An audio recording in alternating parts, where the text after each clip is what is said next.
playing the module Curse Strahd by the Change of Storm, and we're playing in the system and the setting of Frostmark RPG, everything created by moi. There's a content warning for tonight of bad language, heavy topics, gothic horror, and perhaps some gore. We shall see. But with me, I have a wonderful cast of players. We have Daphne, I Crave Violence, and Marc, who played by Suko. Hello, welcome. What's up? I'm back, bitches. We have Leonard, half of a duelist, played by Pepper. Hello, welcome. Nice, the second. We are today. Second half. Oh 69. yeah, right. Solid was strategically played by the Solid Party Hester. Hello. Insert funny comment here. Starx can sadly not join us, are slightly more stable by the reasonable Tiefling Elementalist played by Nurak. Because he is in incredible pain on a sofa watching us from the TV. He might be doing some comments though to help us along the way from the place he Beneos is. said hi in Yeah. the chat. Okay, I gotta do something like it. I guess I can really do this.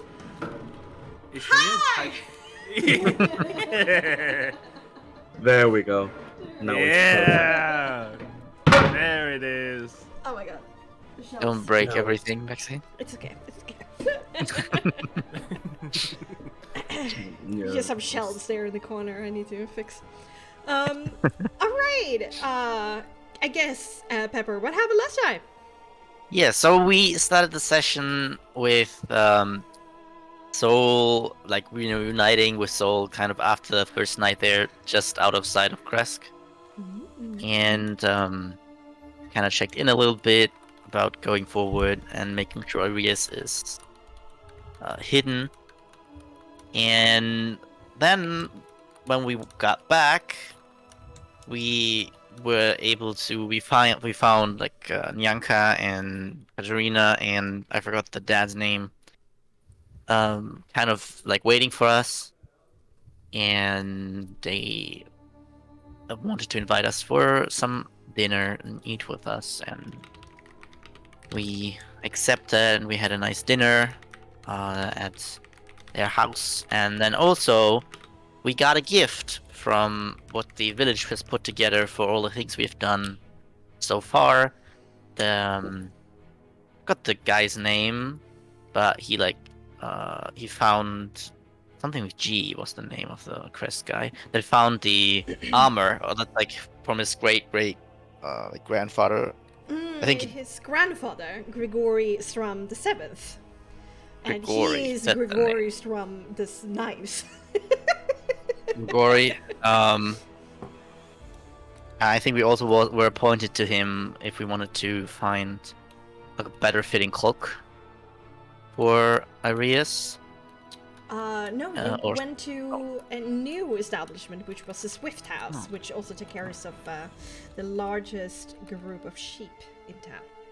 I think we were just pointed at that. We didn't go there yet. I think we Ah, decided that we first wanted to investigate because they also said that Dimitri was missing Oh yeah. suddenly.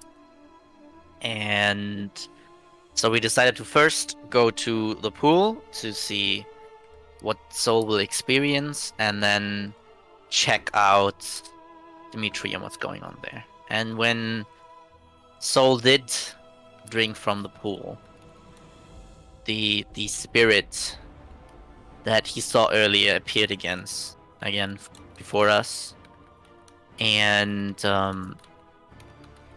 didn't say too much outside of making her presence known and kind of deducting that she is Saint Macrovia, probably. Seems likely at this point. And she gave Soul some untapped power that he had him in, on maybe some power from her also, over to him. And he seemed stronger after the encounter. And with still an unknown goal towards Razius, we decided to look for Dimitri and where he might have gone over the night.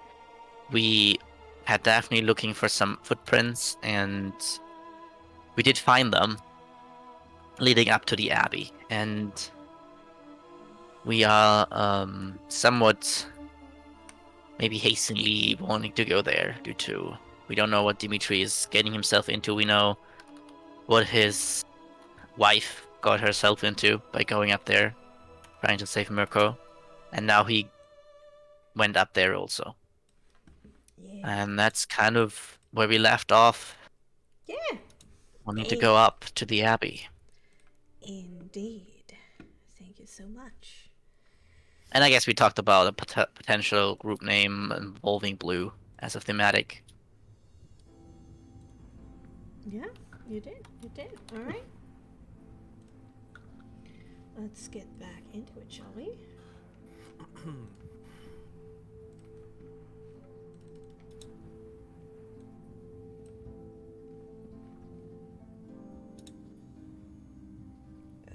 Yeah, nice new map.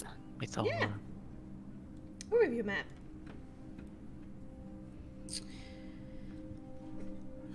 Oh. I With- can't play. Yeah. There you go. Here we go.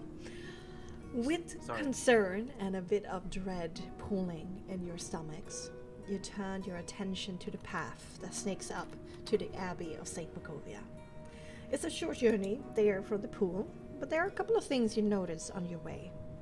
The quest guides appear more healthy and awake from the somewhat malnourished and hyper-vigilant state that you met them in.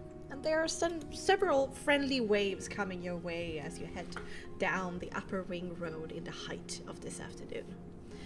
That also includes Rugorstrom the Ninth, the local blacksmith, who gazes at the shining set of plate armor now in the possession of Daphne with clear pride in his eye, and he gives you a hearty wave.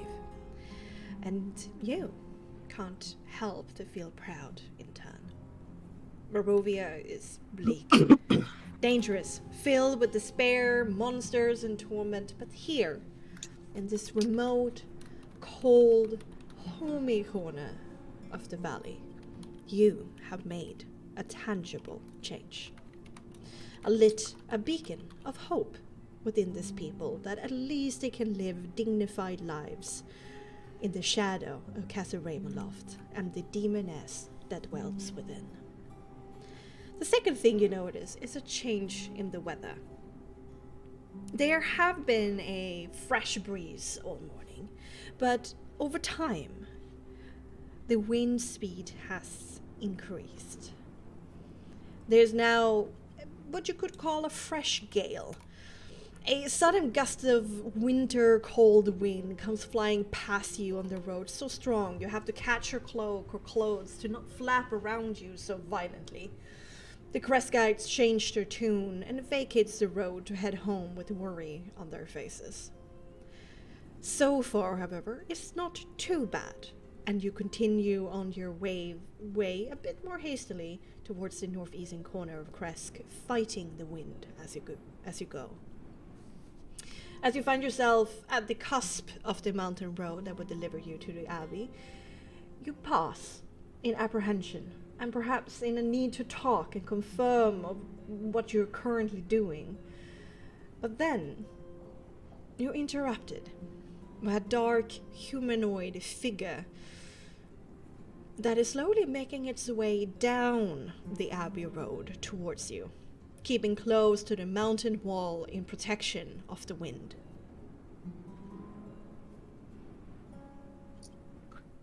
What do you want to do? They're like from a... Yeah, sorry, you go. No, go ahead. Oh, I was just gonna ask, from afar, do they look like Dimitri?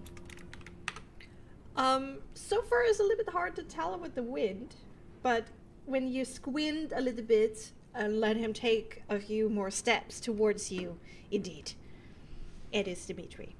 And you sigh in relief. He gives you a resolute wave when he notices you back, and he doesn't seem, at least from afar, to be hurt.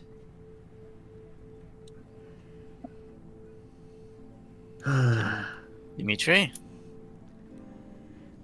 He takes a few more steps, kind of like holding his cloak together as best as he can, and stumbles a little bit forward. Oh, greetings, my friends. It's good to see you have returned safely. People were looking for you. You just left.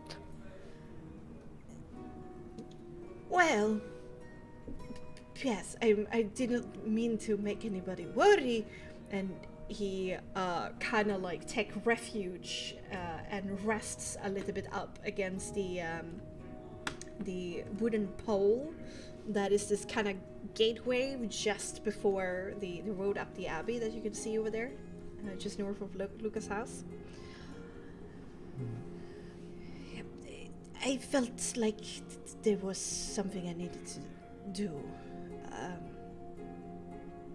You Yeah. have managed to inspire these people, and I think, strangely, me too. But, before we get into the discussion, I actually cut my talk with the abbot short.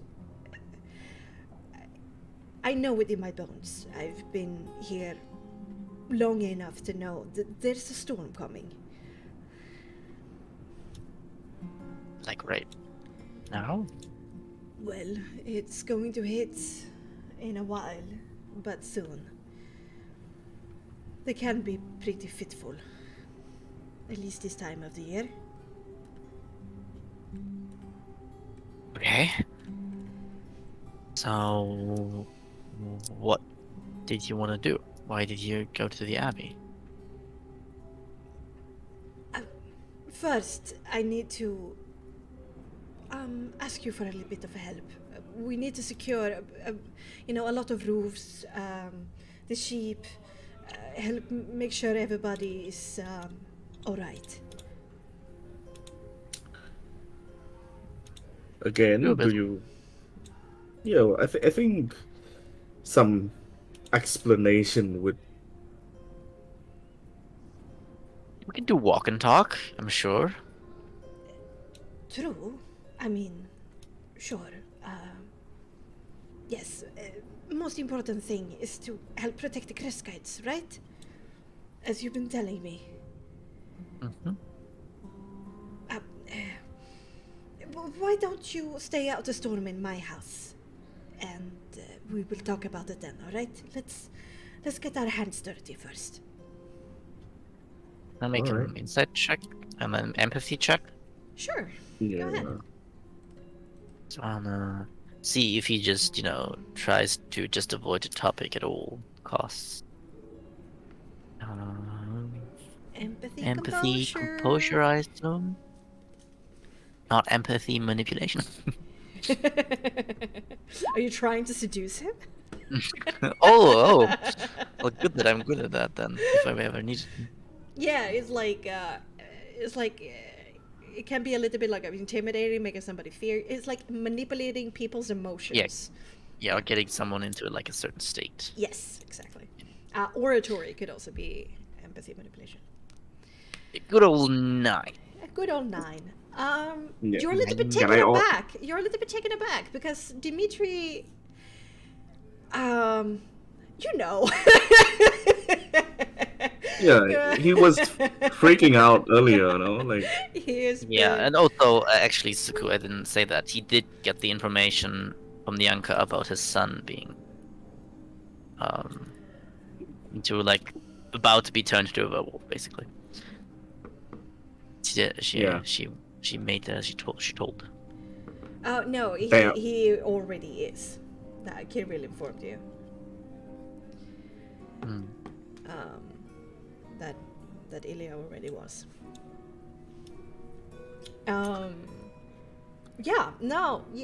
It throws you for a bit of a loop. Okay.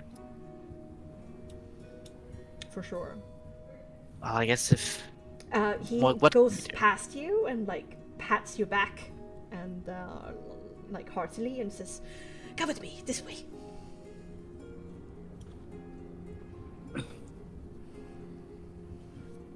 Yeah, I guess we follow him. Yeah. All right.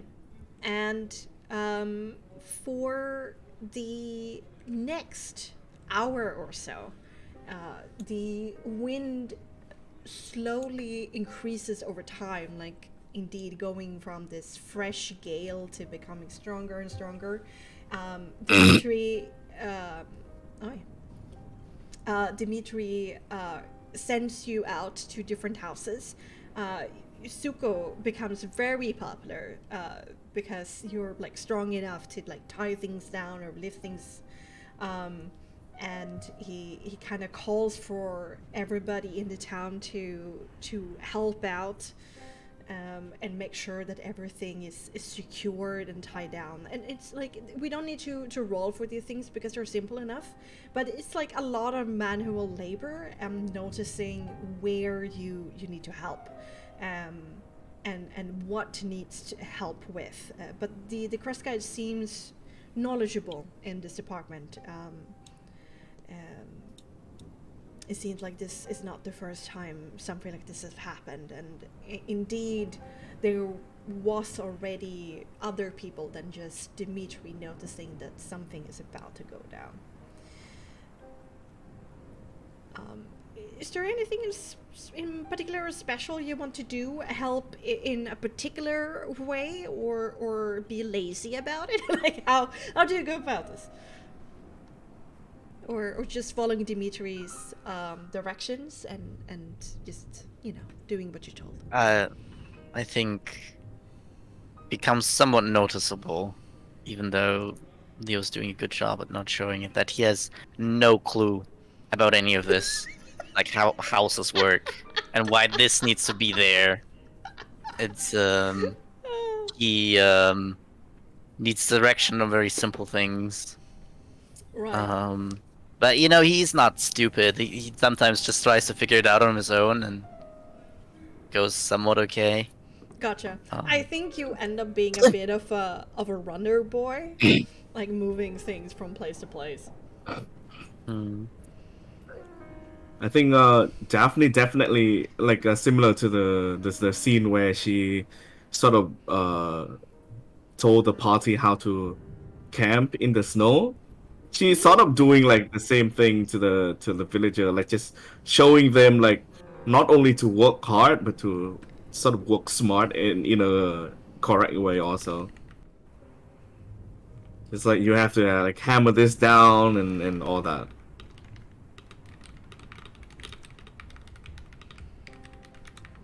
All right, perfect. And Soul? Soul will just without him actually like realizing, will actively just help like the people themselves. He will just walk towards them and ask if what is there anything that he could do, and he'll just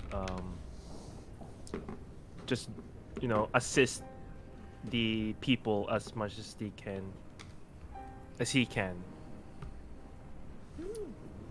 All right.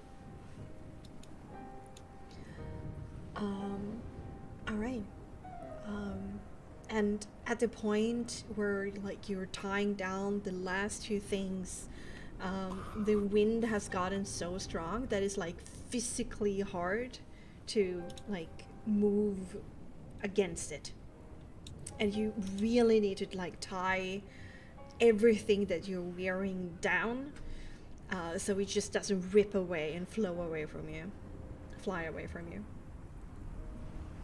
And at that point, Demeter has to break it. He sends everybody home and tells them to like bunker down and to be safe. If something happens, it's hard for him to do anything. It's safer for them to remain indoors at this point. And he gathers you all up and brings you to his home.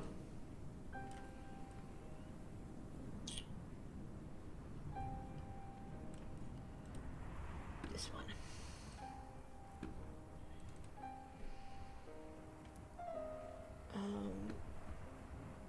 He immediately goes about making something hot to drink and like cleans off his face and his neck of sweat. He's certainly been working pretty hard, and when he sits down with that like steaming mug of tea, there's like a sigh, and he sinks into himself a little bit.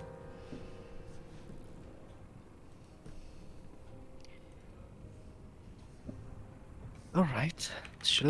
This should done it, right? We should be fine now. I mean, at this point, is just praying to the Morning Lord that it won't be too violent or too long. But we have done all we can.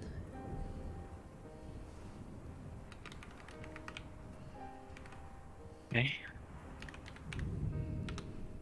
Is those storms like these normal here? Well, the fall is a bit more prone to them than the other seasons, but yes, from time to time.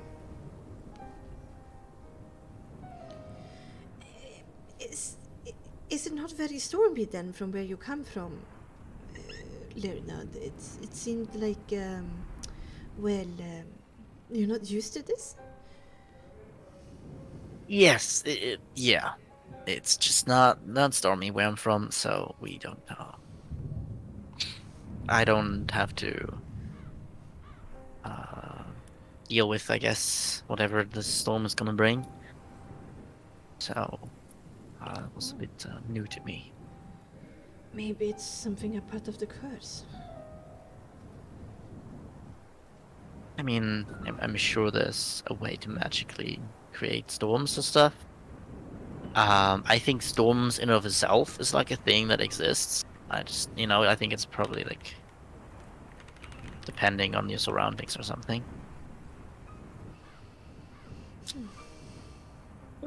In a sense, well, where I'm from, there are storm, but just a different kind of storm.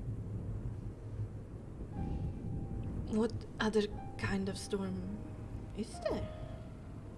Have you ever heard of sandstorm? What is sand?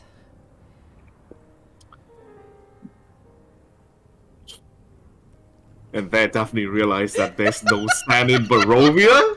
What the fuck? Probably sand in Barovia. There might be some, Yeah, but, along yeah. the shores of some, like, lowland rivers, like by the River Ivlis, maybe, or around Lake Sarovich, but they're probably pretty, like, it's not the typical kind of beach. It's probably a little bit more, like, bigger rocks, that kind of. But this is Kresk. Yeah. And they have been isolating themselves for 5 centuries.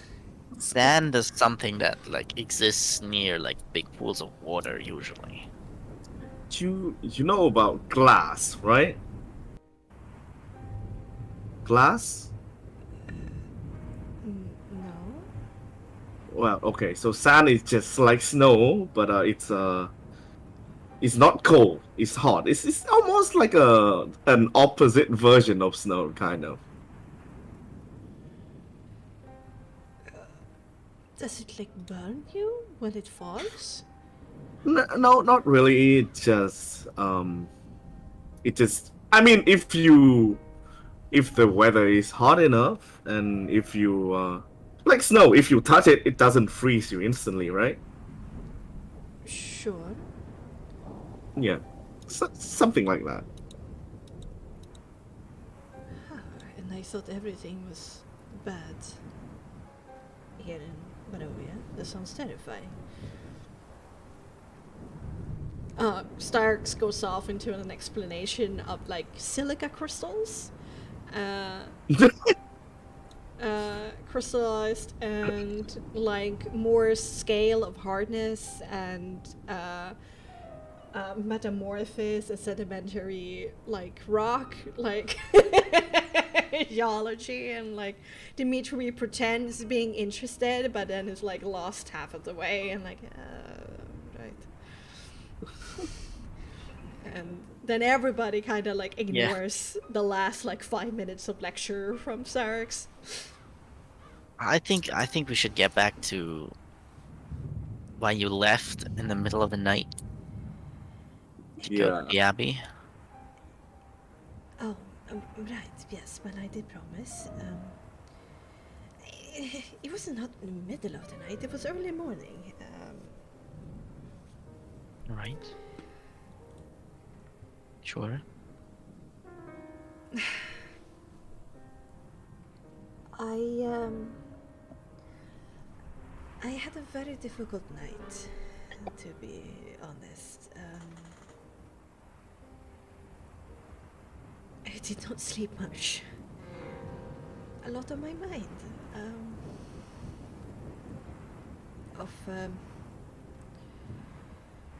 How to deal with all of this.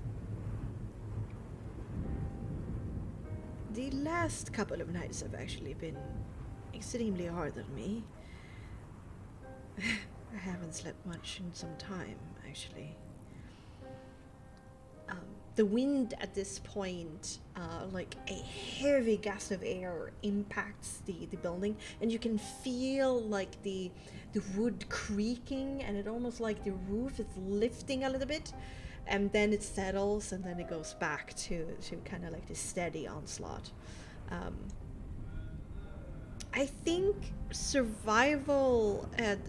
Does anybody here have 2 ranks in survival? I think I do. Let me check my sheet. I do. You alright? Ranks and survival. Okay, good. No, I have 1 rank. Damn. I have 2 ranks. I had a teacher that I liked. Okay. In that Oh yeah. The druid I think teacher. I talked about that before. Yes. Yeah. My survival teacher. Alright. I learned a lot, so it worked. Apparently, yeah, since you have 2 ranks in it. You estimate, Leonard, that this is about.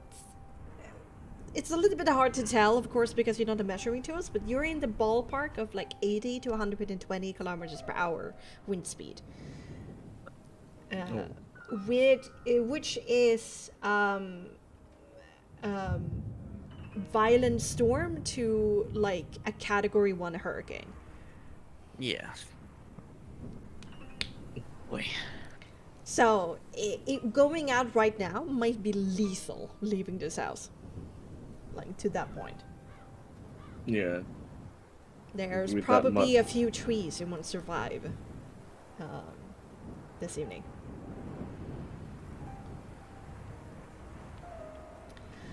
Hope normal storms aren't as strong as this one.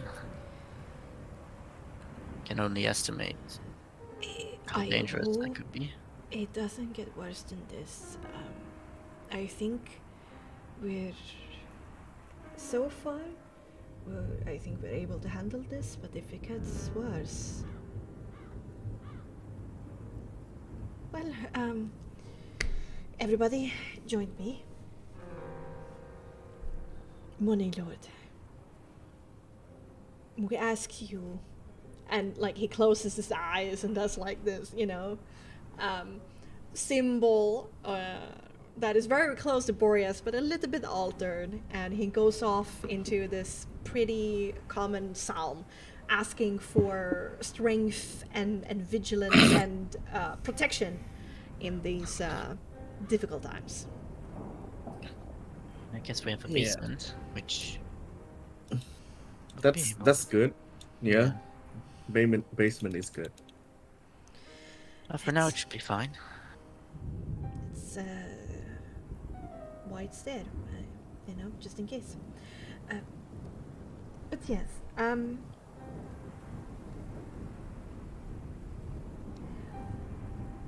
I've thought long and hard about what you've said, especially you, Lord Leonard. I thought for many nights that my whole family was entirely gone, and I was alone, and my bloodline has ended.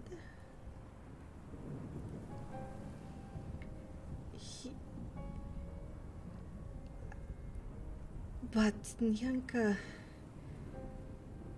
he's there. He's out there. My boy.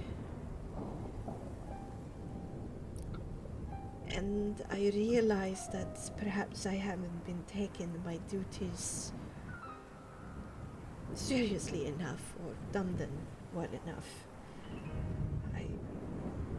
I wondered to myself what kind of father I wanted to be when he is going through so much hardship. I mean, can it even compare to mine? And I realized you were right. I need to take responsibility for these people. And be, hopefully, the burgomaster that Ilya wishes me to be. And I was scared to death, but the abbot is our neighbor. And I felt it was prudent for the first time since he arrived that I should go up and introduce myself.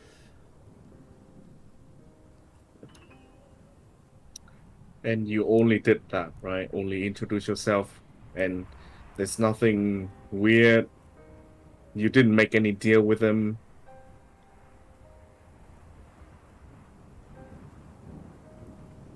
I will be frank. I've heard about the abbot's miracles. I've experienced them myself, though I don't know if they're miracles anymore. The price he asks were staggering. And the sounds I heard were very disconcerting. I told him that I wished him to ask the Kreskai who went up there if they had talked to me about it first, so I can give them permission. It's not for the faint of heart. I tried to put a boundary between us. It was a little bit hard to talk to the man. I don't know even if he was strange. Yeah, I would say so. He asked me a couple of questions. I tried to ask him a little bit of questions. I don't think we learned particularly much from each other. You know, politics. But I feel a little bit more informed and ready, and unless the person is in really deep trouble and ready to make this gamble, I will recommend everybody to not go there and listen to him. That is a smart choice. I introduced the idea of maybe there could be another kind of bartering system between us, since we have gotten so much food, thanks to you, that perhaps some variety in their food in return for perhaps some healing capabilities that he claimed he had if somebody would fall ill or hurt himself. He said he would think about it.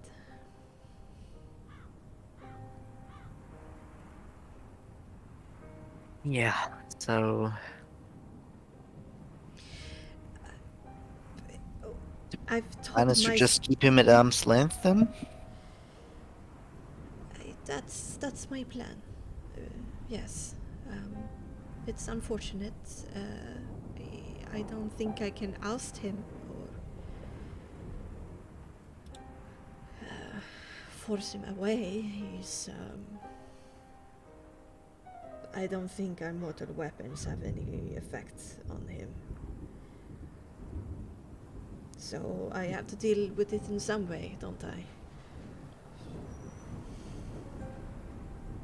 Most likely. I don't think it's a bad approach. Only my food came. He's I just ordered to both, but no food came. One I'm second, sorry. guys. Oh, 1 second. good.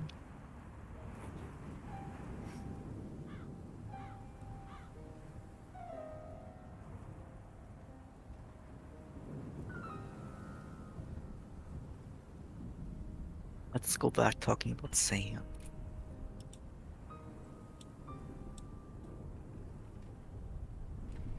So, here we go. Adventure. Here we go. Sorry. Joey had Oh, a good. real life question. No worries. He is dabbling in some problematic stuff, and I would not try to help him in any way. So just keep that in mind. Alright. I've told my side of the story.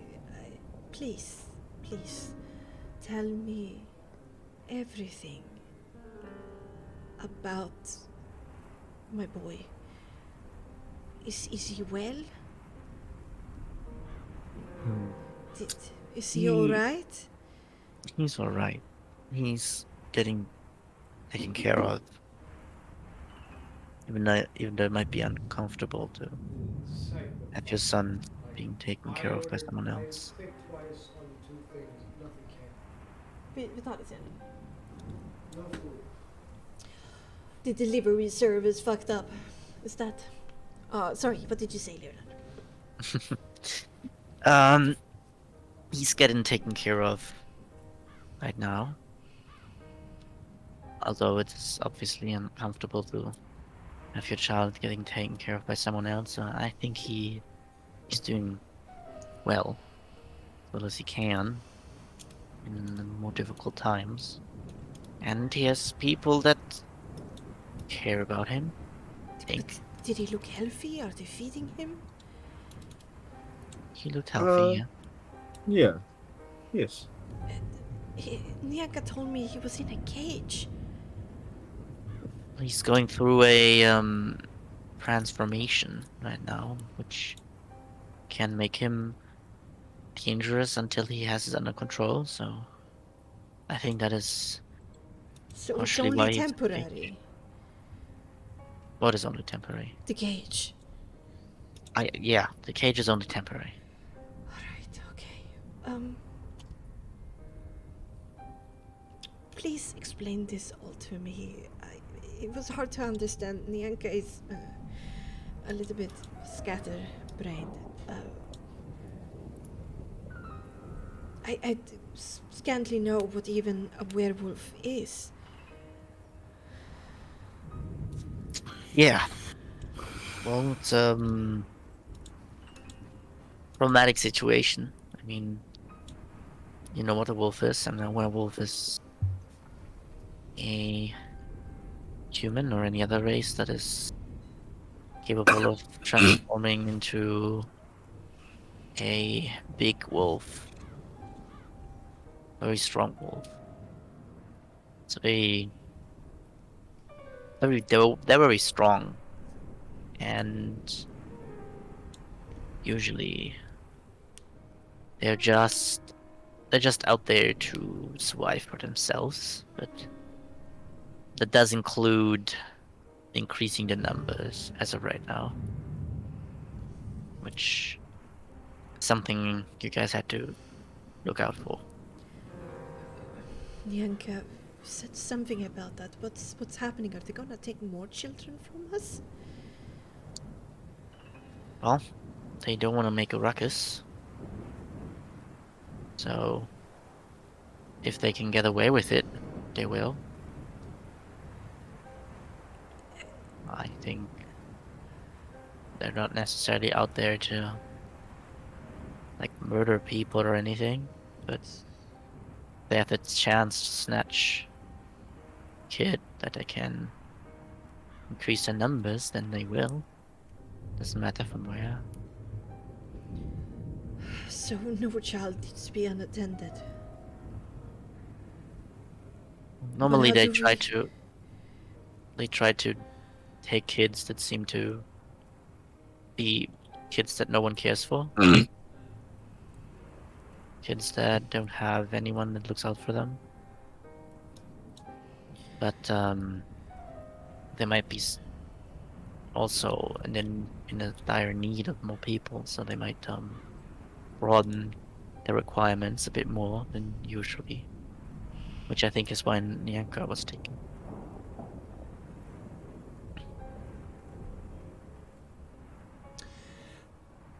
She also mentioned that the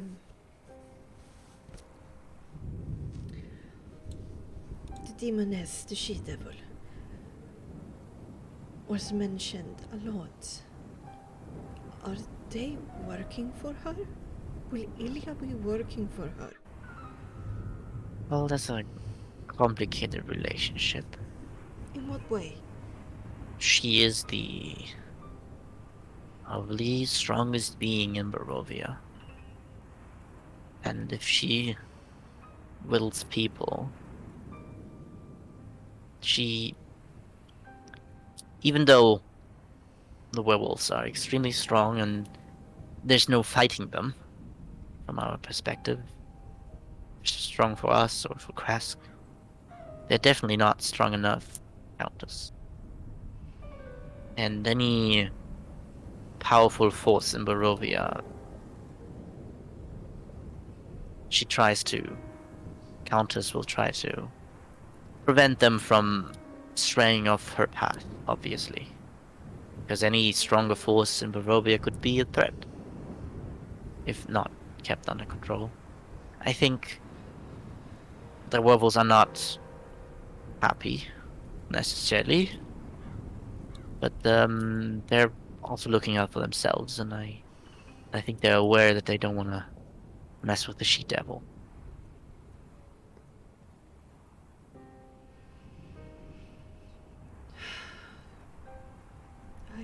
Okay, I think I understand. And is it true that they are going to relocate? Away? I mean, it's too far away for than what I want right now, but Nick overheard that they were going to move to the village of Barovia. Right. It is. It might be the case. Can't say what will happen. As I said, they seem to be in need of more werewolves, so Kresk might not be the best place right now.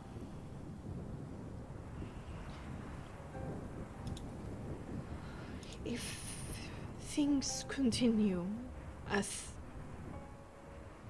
they are right now, please be honest with me as I've been to you. Lord Leonard, Daphne Soul Starex, and whoever you are, but welcome to my home. Thank you, don't worry about me. Oh, I forgot Iris has been here for this Yeah. entire time. I mean, he's doing his best to be hidden, so it makes sense. He's in the background. What are the chances that I will ever see him again?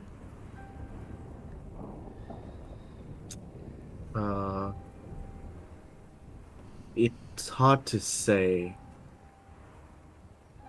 I wouldn't say that there's no chances, but how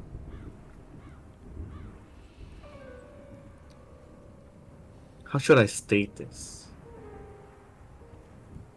He might not be all himself Well, for the time being. I think he. I think the problem is probably that he probably also wants to protect you, Yeah. and um, I think it's understood that there's just some danger there getting entwined with werewolves while not being a werewolf, and if he, it takes time to take control over this transformation, and if he will be able to fully control himself and gets permission from the others, might be a chance. Maybe he won't even ask for permission and just tries to sneak out to find you. But it'll take some time, for sure, because right now he's not in a state of control. And I don't know what will happen until then, if they already haven't moved. So, if anything, it'll take some time.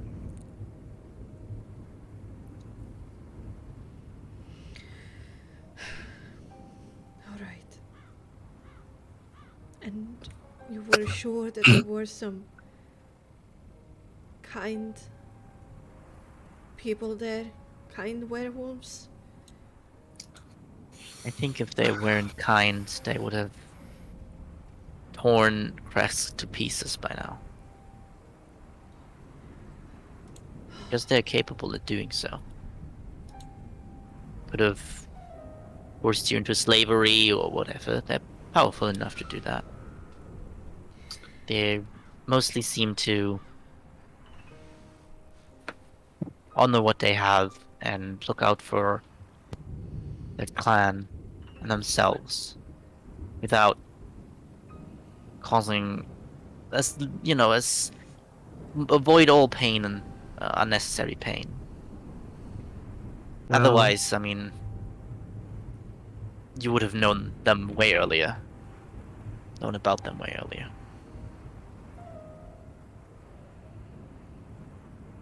I would not call them kind, but I would call them reasonable, I would say. They are... I think amongst themselves, Yes. they are kind. To outsiders, it's a different story. So with enough incentive, they might be reasoned with? If you have enough leverage, yes. I see. We were able to reason with them.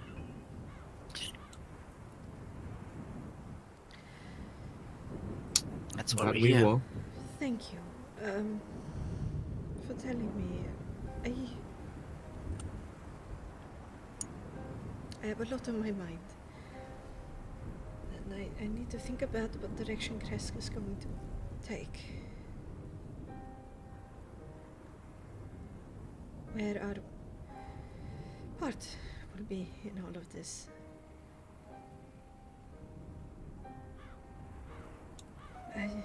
I'm just happy that I am not completely alone. At least in spirit. Excuse me, I think I need to lie down for a while. Yeah. Yeah, you should. And Dimitri stands up, kind of like runs a hand over his face, and he kind of staggers away, closes the door to his bedroom.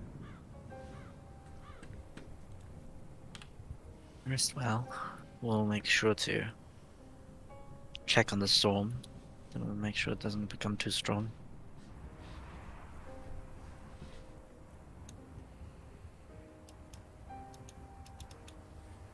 Well, I think I will do like another, just like a gauging of the storm, if it's gotten any worse. Um, it does seem more consistently high speeds than it was like half an hour ago, but it's not like jumping higher. Okay. All right. Yeah. But it's no sign of it like letting up either. Tom seems to continue on. We have to rest here for a moment, it seems. I take it that there has been a lot of tragedy surrounding that mayor. They call them burgomasters. Burgomasters. Yeah, it's the same thing, basically. Oh, what should I say? He didn't see that shipper. Yeah. His wife made a deal with the abbots, which made to save the life of kind of like a son to them. After already having lost a son to the werewolves, as you've heard right now, and this new son getting saved by the abbot turned him to like some sort of mouth monster that started eating all their cows, getting This into is a the food better crisis. Mirka was Anna's brother. Brother, right? Okay. So Well, it was his didn't they say brother-in-law. like he's kind of like also He had son? 4 children once upon a time, and 3 he lost to natural causes. Okay. Oh my god, brother. Well, they definitely cared for Mirko a lot, but And then Anna died to Mirko. Mirko yeah, I was died about to to say. you. Yeah. And he thought that Ilya was gone forever, and now he has learned that he's a werewolf. And yeah, we kind of were able to solve the food problem. So that's at least good. So that's kind of where we're at.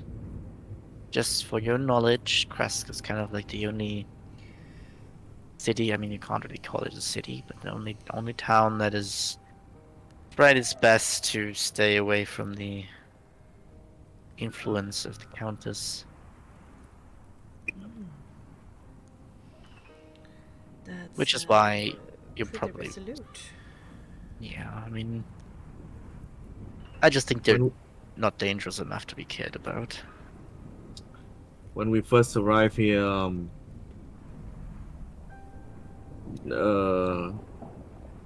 Irina was heading for Crest, right? Irina? Irina Kolyana? Yeah. But she told me that she was gonna become the burgomistress, right? In the village of Well, at least she want to bring his brother to Crest, so it's Ismail. like what? Yeah, Ismar. What we got from her is that they treat Crest as some sort of safe haven, but when we came here, it clearly is not.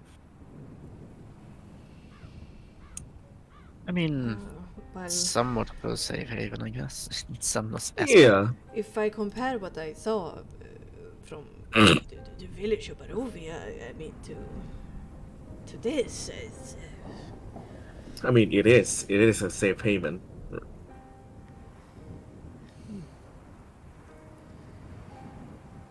Yeah. And yeah, that's why he's yes, a bit in a problematic state, and I just hope it doesn't. I hope he can find himself and doesn't take Kresk with him in any form, poor man. any problematic decision. Which is why I was worried when he went to the abbot. because that seems to be a very easy route to do a very big mistake. Yeah. But it seems like that isn't the case, so that's good. Gives me some hope. I see.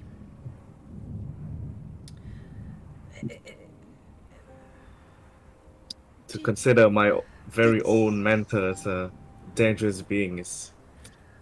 I'm still curious about this mentor. You didn't want to talk about it last time.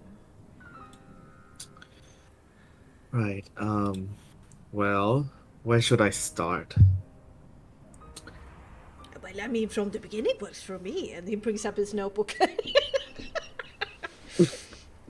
Before we go and continue, you guys want some water, some drinks? Short break, you wanna do? Oh no, in character. Oh, okay. Oh. I was. You were so silent. It sounded like you. time for some dwarven ale. Well, don't I mean, I think think it's we stronger bought than- some. We had some alcohol Yeah. from. I mean, it is from the Countess though, so take that Well- as you will. I mean, if you want, you can have Joseph? A third? the bottle of wine, Philippe. Philippe, you share Philippe. You can have it. It's very kind of you, so. Yeah, just after the events at the pool, things have certainly changed. Sorry if I was quiet there. I just have a lot Well- going on in my mind. Yeah, I mean, how do you feel right now? I mean, she seemed like she did something to you. Yeah, she certainly did. I think she gave me some of her memories of sorts. Like, it felt like I've learned a lot about her, and it's mixing with mine. So I just need some time to Readjust. Yeah. Yeah, but yeah, I'll just get some water. And Alright. you'll see him stand up, and you see him like, for the first time, like tie up his hair into a ponytail, and he just like goes to get some water for you guys. Okay. Right. Do not get distracted from the beginning, please.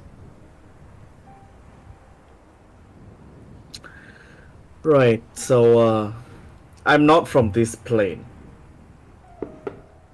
That's the first. Not from Karnas? No. Or not from Kasai? I think not from. It's been so long. It's not from Kasai, right? Yeah, the planet is called Kasai. Yeah. Yeah, I think not from Kasai should be more You have correct. experienced inter-realm travel. How fascinating. Forced inter-realm travel. But yes, inter-realm travel nonetheless. Some kind of banishment, then? Yes, a punishment, you can say. Pray tell, from which realm do you originally hail? Yeah, it's been so long. It's the eternal, Eternal the Sun. realm. Yeah. No. I'm No, mixing it's up okay. because It's okay. the realm is called the Eternal Sun, right? Yes, and the city, the eye. Yeah. The Eternal Sun. Have you heard of it? Of course. Yes. The greatest civilization in the universe. They say you can walk for days from one wall to the other, and still you would have more city.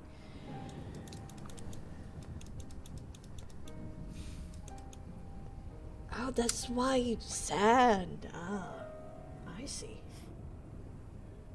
Yeah, that's why I'm, you could say, different.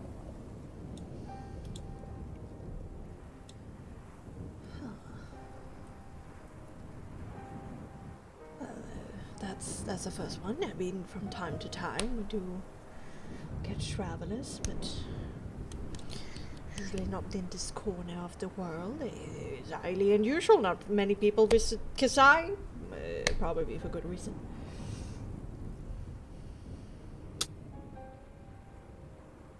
Well, if you say I prefer it here, you would think that I'm crazy. So you cannot. You wanna go home? You can't. Honestly, I made the choice knowing what would happen to me. Yes, angel do exist. And Hazius. Oh wait, or Razius. Fuck. I'm sorry, my memory. It's Razius, not Hazius. Hazius is the big boy. Big Yeah. daddy. The big daddy, the big dead daddy.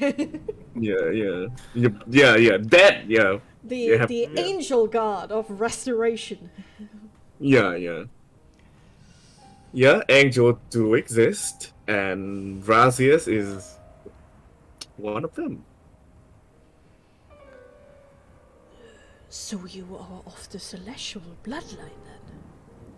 Yes, I am precisely called a Malakim, I assume. If we ever get ourselves on a laboratory, I would want to draw some blood from you, if that would be okay. Yeah, that's fine. Thank you. So my mentor was banished first. Well, mentor, I use that word, but he was more or less so essentially groups of Malakim would be raised by certain angels. Essentially, he was like a father to me. But his way of teaching was a bit different. And the difference was not to the liking of the higher ups. So after some time, he was banished. And all of us was essentially put into re-education of sort.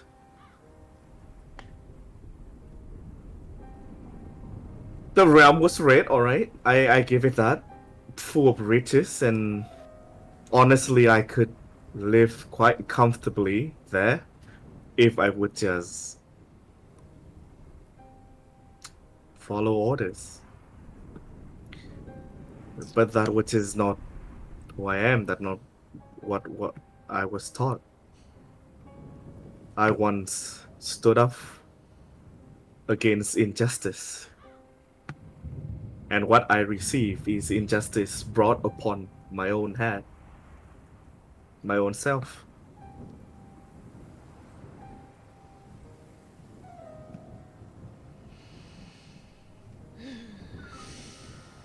Well,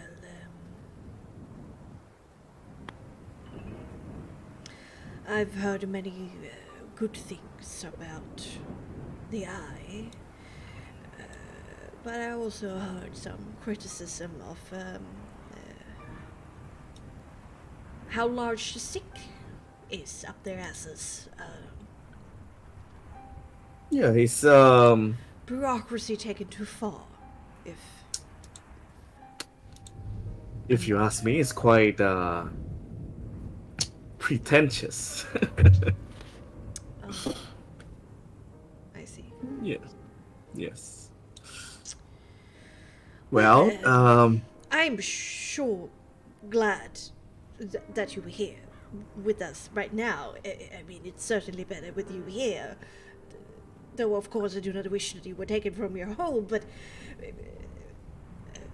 nice. No, Nice to have don't you worry. here. I do not regret my decision. Um. Well, moving on. Brasius is a celestial, and naturally we and demons and fiends are natural enemies. If I remember correctly, even Malachim go to war with the Tiefling way back Oh, in yeah. in histories. And, well, my mentor thought, I mean, it's just another vampire. He could take care of it, or whatever is evil in the temple, he could take care of it. But it I guess you can say that he bit off more heat than he can chew, and it corrupts him. Yeah, I think that's like for some. I don't know why, but here in the mountain in Barovia, there's a demon prince situated. A demon prince? Here's someone. Yes. Well, you have the notes of Styrax. Here's my notes, a second copy. So you can just we've encountered all sorts of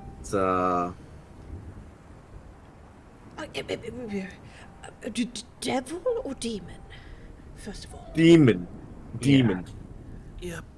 It seems demon. It's a demon. Actually, Well, I everybody think- make me intelligence. Yeah, I check. don't know if I realize. But I would know the Advantage. difference between Okay. Devil. It was a devil. Yeah, it was a no. devil. Devil Prince? yeah. Then Daphne would say devil. Yes. It's not like the same thing though, like demon or devil. I mean, like, it's not the same word, but the same Alright. thing. You I think they are different. Yeah. It's kind of stupid to have like a very similar name for like two different things. Like, I mean, the hierarchy was very different between the members of the League of Discord versus the Seven Masters. Yeah, one is more. I think if I remember correctly, and correct me if I'm wrong, one is more like law based and hierarchy based, and the other one was more chaotic, I guess. Yes, from what I've read about the old histories, is that Amagnufis was an oppressive tyrant and an autocrat, if there ever was an autocrat, whilst the League of Discord were a collection of chaotic minds, so to speak. Do you know which of the Seven Masters this Devil Prince belongs to? the only one that think we has have- any idea would probably be Razius himself, and he has been not as forthright with all that Though, knowledge. I tried to look into it before, but I think Frostmark might give us some clue. That's true. I mean, if Yeah. you're knowledgeable about that kind of stuff, it seems like it seems Soma? Yeah. I was about to say that it's related to this, and I show my soul mark with the purple bat against contrasting the golden. Oh, Notes right. at the back. Yeah. Yeah, like this- Urias, you left way before the incident happened. Okay, so here's the report on the incident. Pull out of the back. Yeah. I don't. I mean, okay. You can definitely read the incident, but I think it would be better if I just tell you The that incident shall not be named, almost. Yeah. I've Do you recap it? received. Yeah. I will receive. I received the mark after staring a statue beneath a certain household. And what's the statue looks like again? So if you can, It looks like statue. What was it, Bex? It was a statue of a. I know it's a man. I don't think it was Strahd. No. it was like bat-like, right? It wasn't Strahd like the I modules. think that this is very much. Oh yeah, because you're gonna run that fast now. So you know. Yeah. You know the face. No, yes, and I think that this moment is like burned into your mind because it was so traumatic that we don't need to do an intelligence check on this. I think. I mean, some details escape you, especially when it came to like the writings and the symbols, like more the intricate details. But in general, it was an athletic man dressed in a intricate leather outfit with gigantic bat wings and bat ears. And I'll Maybe tell that. Maybe you can do like tell an the teacher. illusion or something on it. So Well, we'll see. And I'll just clasp my hands together and I separate them, and you will see like in between like a illusion of what the description. What was in my head Yeah, of what it looks like. yeah, yeah. I don't really have a representation, sadly. We can use the power of Yes, that's imagination. But Arius like leans forward and widens his eyes and he says, "Well, it's not really my, my point of study, but this is fascinating. I mean, not all devil princes of the seven masses have been accounted for. So some are brought up in history, especially in Kasai. Others are, what we probably assume that they headed for Tuat. I mean, it's interesting that his theme is so vampire inspired. I have to say. Certainly, and after the events of the incident, I've been quote unquote recruited. Shadanya was already a vampire when she entered the temple, right? Yes, she Yes. was. I mean, the She thing was. is, what I'm thinking about is this Barovia used to be like the place for the vampires, right? Where the vampire king and queen lived. Yeah, like, like Ever now. So Empress Shy and the yeah, so maybe the reason the demon prince is here is because they have always been in cahoots. The vampires and this demon prince, devil prince. So I think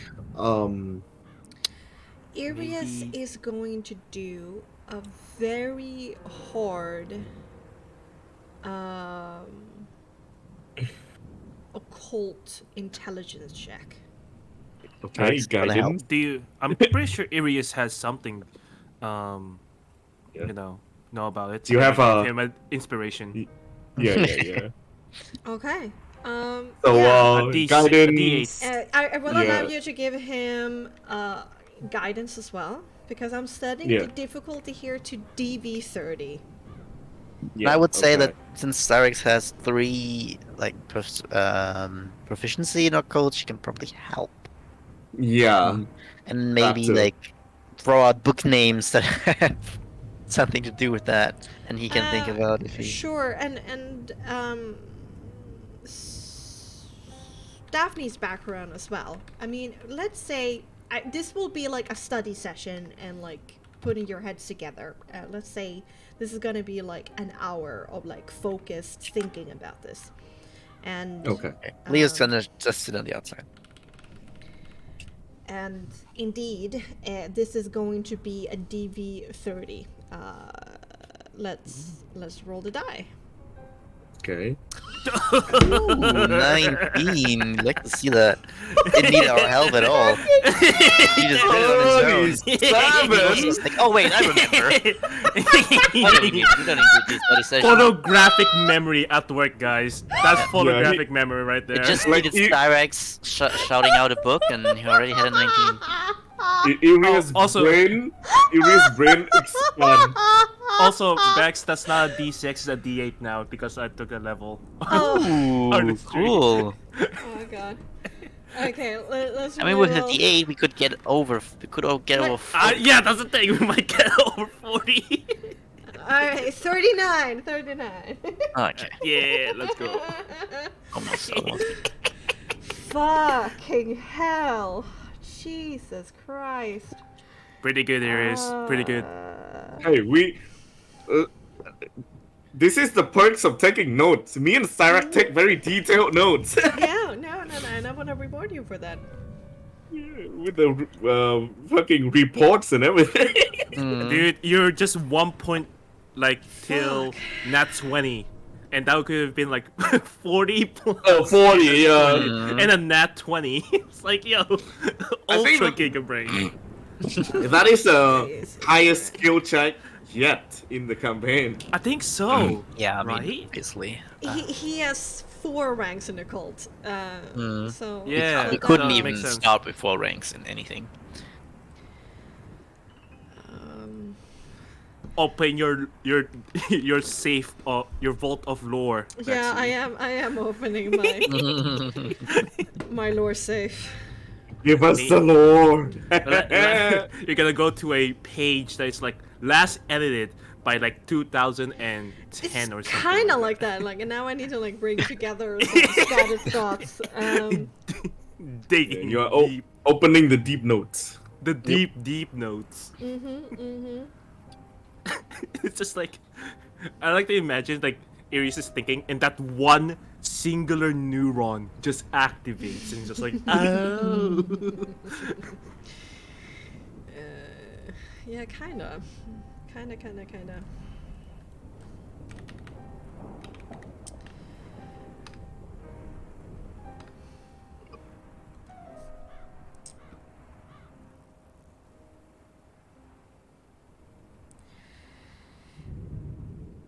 Oh god, the awaited silence is long. Oh, what are you guys doing here? You guys are studying, huh? All right. Over the course of this time, it ends up being shorter than you thought it would be, because areas like over time goes, oh well, that aligns with that. Well, I was already thinking that, and that makes sense if it would be that. Yeah, that also fits.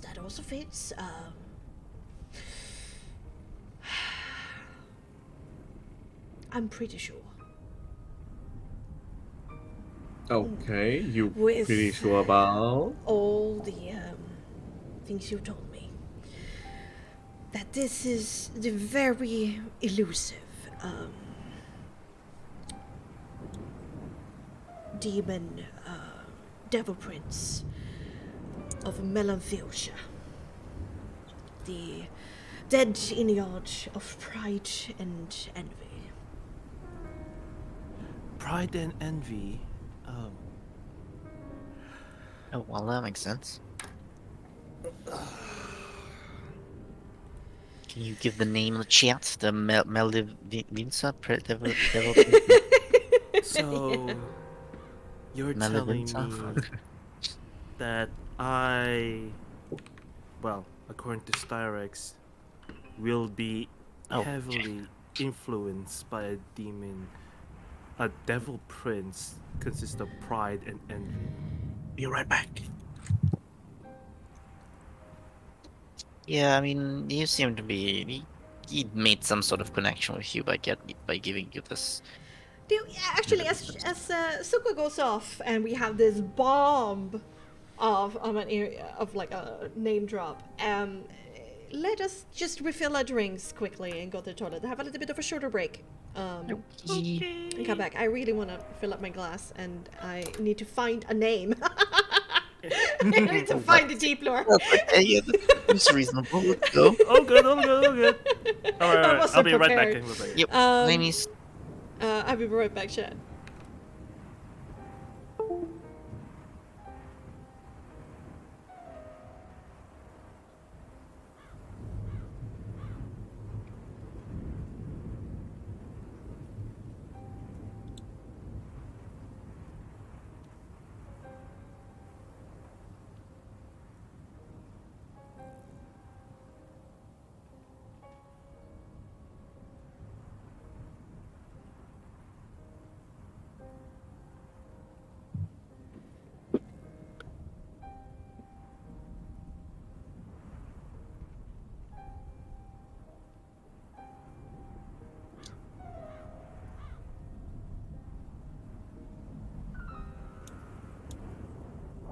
Alright, glass refilled. Okay, where do I find that name?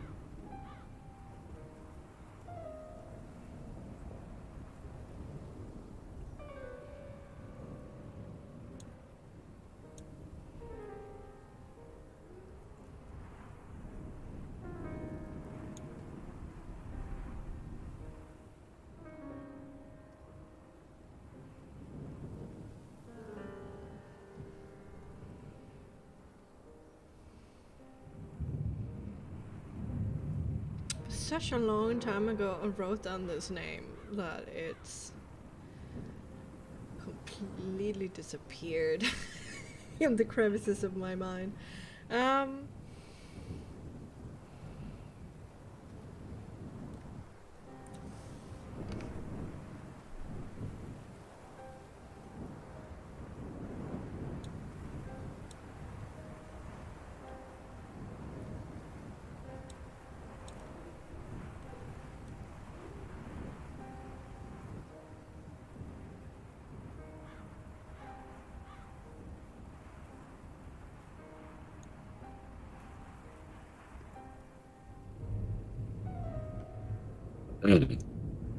Oh, there we go.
Okay, everybody back?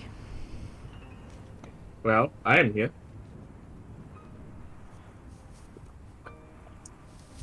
Don't know about everybody though. Well, it just seems to be you and me. Yep.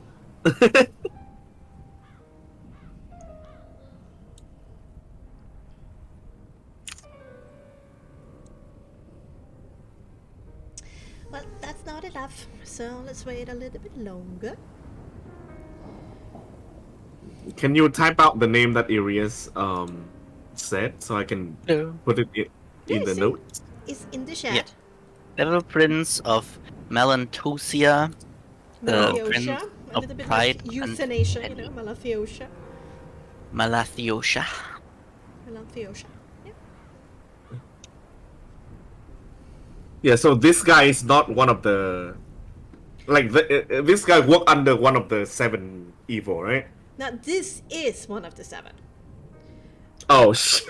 Oh Well, fuck! and But we're not talking about Melantheosha herself. yeah, but the Melantheosha Devil is dead. Prince will be.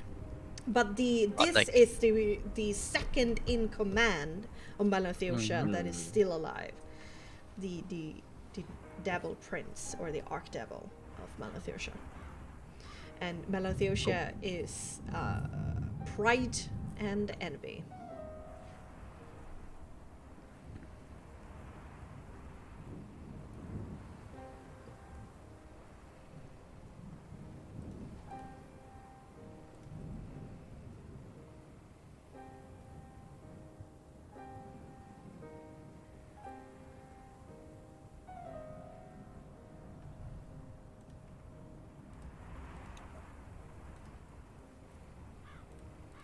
It's so sad Neo can't be here because he would probably be like, oh. Yeah. Well, he is here. Yeah, Somewhat. true. He can't do any follow-up questions. Neo, if you got any follow-up questions, tell us.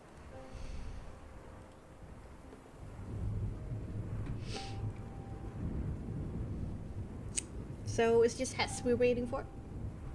I think so. Yep. Alright. Hey, Bex. Nice! You're Bex? What? Bexxy. Who am I? Bexxy, no. Bexxy. Yeah? Sorry, I do, but there's an emergency and I do have to go. Oh, okay. Good to know. I'm so sorry. No worries. Take care. Just for roleplay sake, Soul will just be quiet and have like a midlife crisis, trying to figure out who he is anymore. Okay. So that's what's Okay. gonna happen. Alright. Okay, bye. Bye. Take care. Oh, So, no, alright. nice. Alright. Let's take it a little bit slow. We'll see what happens. Yeah. Alright, let's pick it up again. Arius leans in forward and kind of. It's all as just small talk. Hell yeah. Arius leans forward, kind of with his nose, and kind of like massaging his temples, like jogging forth this information as he continues. Now, not all of the Archdevils or the Devil Princes of the Battlemaps survived, but we do have confirmation that F. Tani indeed did.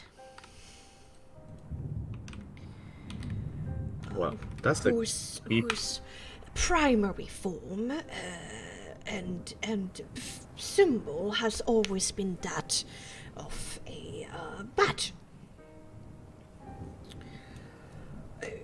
Any connection between that devil and vampires as a whole? Well, Or just good? there is indeed one. We're not entirely sure of all of Iftani's movements. Iftani did choose Kasai as his home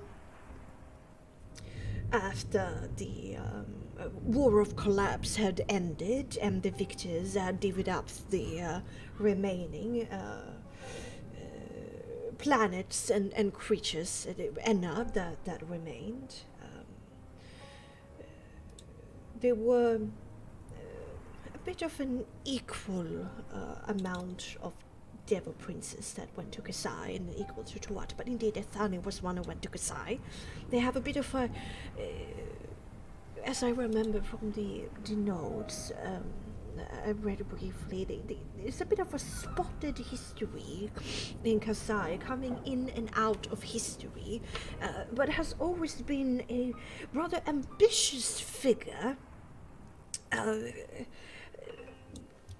but has from time enjoyed moments of great success, and at other times falling into a bit of a forgotten state after some string of misfortune. Some people would say that Eftani is definitely a creature of their master, and so their prideful nature sometimes makes them a bit arrogant, and therefore have been the source of their misfortune, you could say. There's some early history of Etani mingling with some vampire empires after the end of the War of Collapse and the beginning of the Age of the Seven.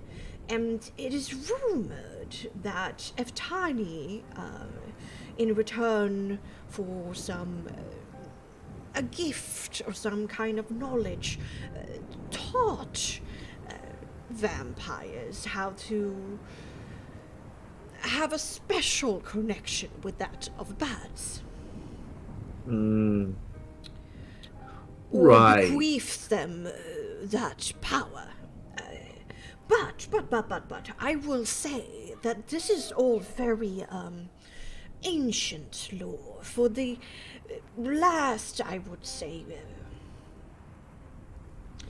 1,000 years or so, there hasn't been much news about what Eftani is up to in Kasai, at least not what has reached the archives in Kanbadar.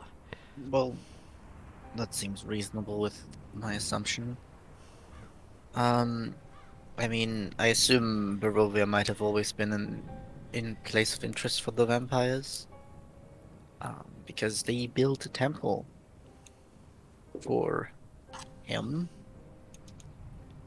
Maybe not them, maybe someone else, I guess, but there's a temple that was built for him, and I think Styrax pikes up and says, well, according to my notes, and a talk with Argynvost, he found his valley mostly unpopulated, right.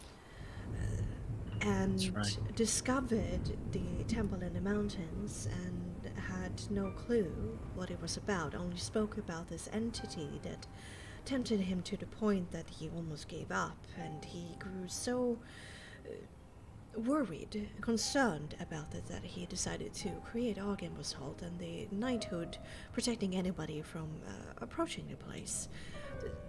It would be interesting to me if the vampires, or some kind of vampire empire, or coalition of empires, or religious sect of vampires, if they would have created this place in the mountains, why was it abandoned? I mean, he doesn't seem to be as operational as he wanna be, I think, because I think he would be more noticeable, especially if he is of pride. I don't think he would hide. So my assumption is that he is somewhat unable to influence as much as he might want to, but he found a way through the counters to have influence. Because he counters Urias, just for your knowledge, ended up fighting her way into that temple through Argynvost Holt, and interacted with this devil prince, which definitely put his influence over her, because she after that heard voices in her head that got her to do things that she wouldn't otherwise. Well, that's a clear connection then. Argynvost met something that he had a hard time resisting, and then Empress Rodania failed to do so and was influenced by Eftani. But still, I mean, We devil think princes in all their glory. I mean, they are powerful creatures. It just feels like all of these the effects of the curse of Barovia. I don't know. It doesn't feel entirely devilish now, does it?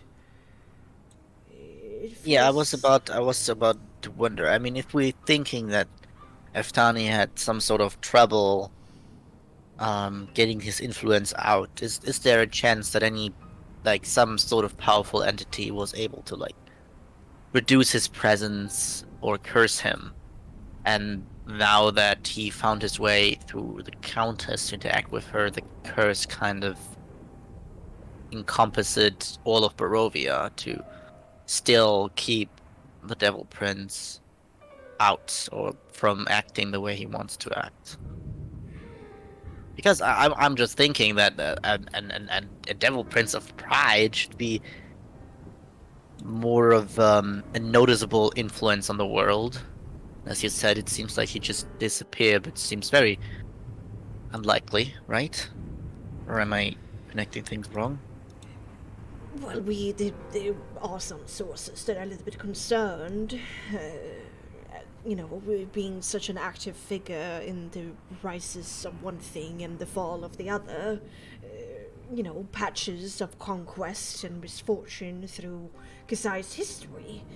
And then to just disappear from, records. It is assumed that there either was some kind of interrealm travel, that Ethani sought their fortune somewhere else, or if indeed something or somebody were able to defeat that menace. Can you defeat such a thing? Or is it something like where you can only like banish it or like bound it or something? It's incredibly hard to do, but considering that the Seven Masters are dead, they are not privy to the same kind of resurrection services that they once were. Okay. Yeah, well, that's just some of my guess that maybe the curse that Barovia is experiencing is somewhat related to the prisons that we found that in turn like kept Eftani at bay, and now it has been widened to all of Barovia, allowing Countess to like, because she has connections with the Night Sisters who seem to be taking care of the prisons of Eftani. That's why she might have control over who gets out of the mist and who doesn't. And the reason she can't get out is because the moment she gets out, like the Devil Prince will just take her over or be powerful enough or be freed from that prison. That's like roughly the idea I'm having right now. The prisons, by the way, we found, I think we told you that already, but Yeah. we find these weird places that seem to have, there's 3 of them in Barovia, which are guarded by what they call Night Sisters, which seem obviously related to For the Night, which is the name for Eftani here in Barovia. Most likely, at least that's Oh, I did seems. hear the Vistani speak about Father Knight at the Yeah. campfire, and they akined it to that the presence of a god. That would make Yeah. sense. And Yeah. A devil the prince prisons, is god-like. yeah, for sure. Especially for this place. Yeah, and it would make sense for the Vistani to worship one of the 7 evils. Yeah, and then And I think the prisons that we find is maybe what has that would Eftani also bound. explain why the Vistani are so corrupted, right? There's an actual presence of And a corruption. devil prince here. And I mean, if you need a bit of a history lesson about the tieflings, I mean, they were created to be servile to the 7 masters. It's Yes, inbuilt in their soul, a weakness towards devil manipulation. yes, similar to us, Malachim. We are but two sides of the Oh, same yes, coin. yes, indeed. Dichotomy. Okay. And the Night Sisters might actually be. I assume no one of them actually want. I mean, it makes sense. No one wants Eftani to be Mm. actually free because that probably would just mean that he will take over power. So it makes sense for the Night Sisters to keep him in prison and just let some of his power like flow into Stradania or themselves or both, and keep him like in this sort of bubble of Barovia here in order to. It's starting to get a little bit complicated, and a lot of assumptions here. We need Yeah. to visit this temple, or else talk to somebody who has. It sounds dangerous, but oh boy, it sounds fascinating. Yeah. Um. I guess it is.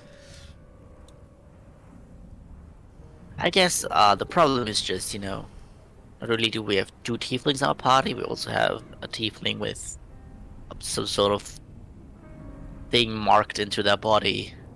So, Yeah, no like, offense, so Right, he's been marked by Estani. I feel like if we get close to the temple, it's, I mean, at least Sol will start to have some real problems, and I think Cyrix will probably not be unaffected.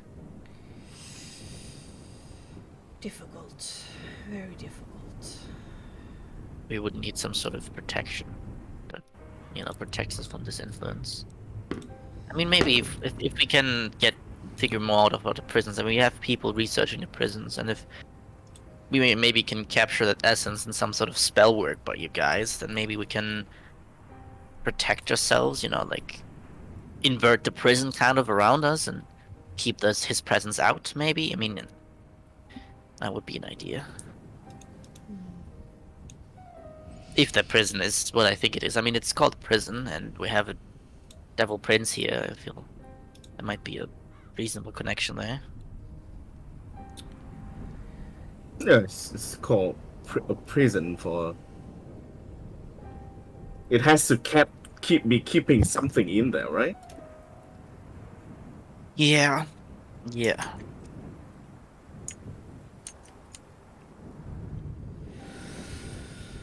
Oh, well, I have a lot of notes to write down and organize. If you would help me, Starix, what to think about. But I feel we have made some headway, though. Yeah. Job well done. That we have. Well, it definitely seemed to be a valuable asset to have around Arius. I certainly hope so. I feel like I have a lot to give back. A lot of gratitude. A huge debt. I guess we have to figure out how to deal with, less corruption. Right? I mean, if we could somehow deactivate that, then everything would be a lot easier for us. Like, Razius might not be affected anymore. The Countess would be weaker. Like, it seems a very important source of something that we might want to get rid of. Though I'm not sure how these things work. I'm sure there's not just a button to turn it off. It's not really a hard science, as to speak.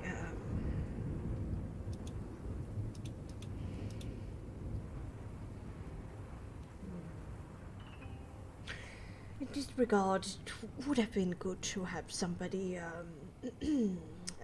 cleric or paladin of warriors around are usually good at this kind of protection magic. I mean, we have something that we can activate that is going to deal with undead. Not sure if that is gonna have any effect on his influence. But Argenvost, you know, he did build the Argenvost hold and all the people there just in order to keep things away from this corruption, right? So he might have this whatever we can activate with his help might also do something about that. I mean, you can read it up in the notes. There's more about Arkenvost and like his involvement and what he made there. You might find some connections with things from our home, as we have. I will definitely go and read these notes. I will take some of this wine, thank you so, and go nice and read. And Irius goes into a quiet corner and kind of directs and the soul kind of more so over, and they like small talk and work on their books. Nerds. Nerds.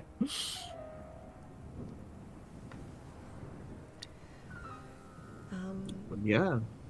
Yeah, anything you want to talk about? The storm is still raging on. At this point, actually, it has calmed down a little bit. It's ebbed a bit. So Daphne, what do you think about prisons being connected to this Devil Prince and the Night Sisters, Sardania, actually preventing him from being completely free, but using his power? Well, it's how should I say it? It's a fucked up thing for sure. Well, I And- mean, we don't know if it's true yet. I don't know if it's just my assumption. Yeah, I mean, how should I say this? Shardania to me definitely felt like she doesn't really feel like a tyrant from a get-go, but a made tyrant, if you catch what I mean. She feel like someone who made the wrong choice, but then just stuck with it. Kind of. I think she has qualities that were really pulling towards this Devil Prince. There's a very big sense of pride, and I think there was a lot of envy from towards her sister. Yeah. I mean, things aren't just bad, and I don't think she's just bad by any means, but I think there were tendencies that made her easy to corrupt, probably, and got her where she is today, in a way. I mean, yeah, she definitely felt like someone who was corrupted. That's for sure.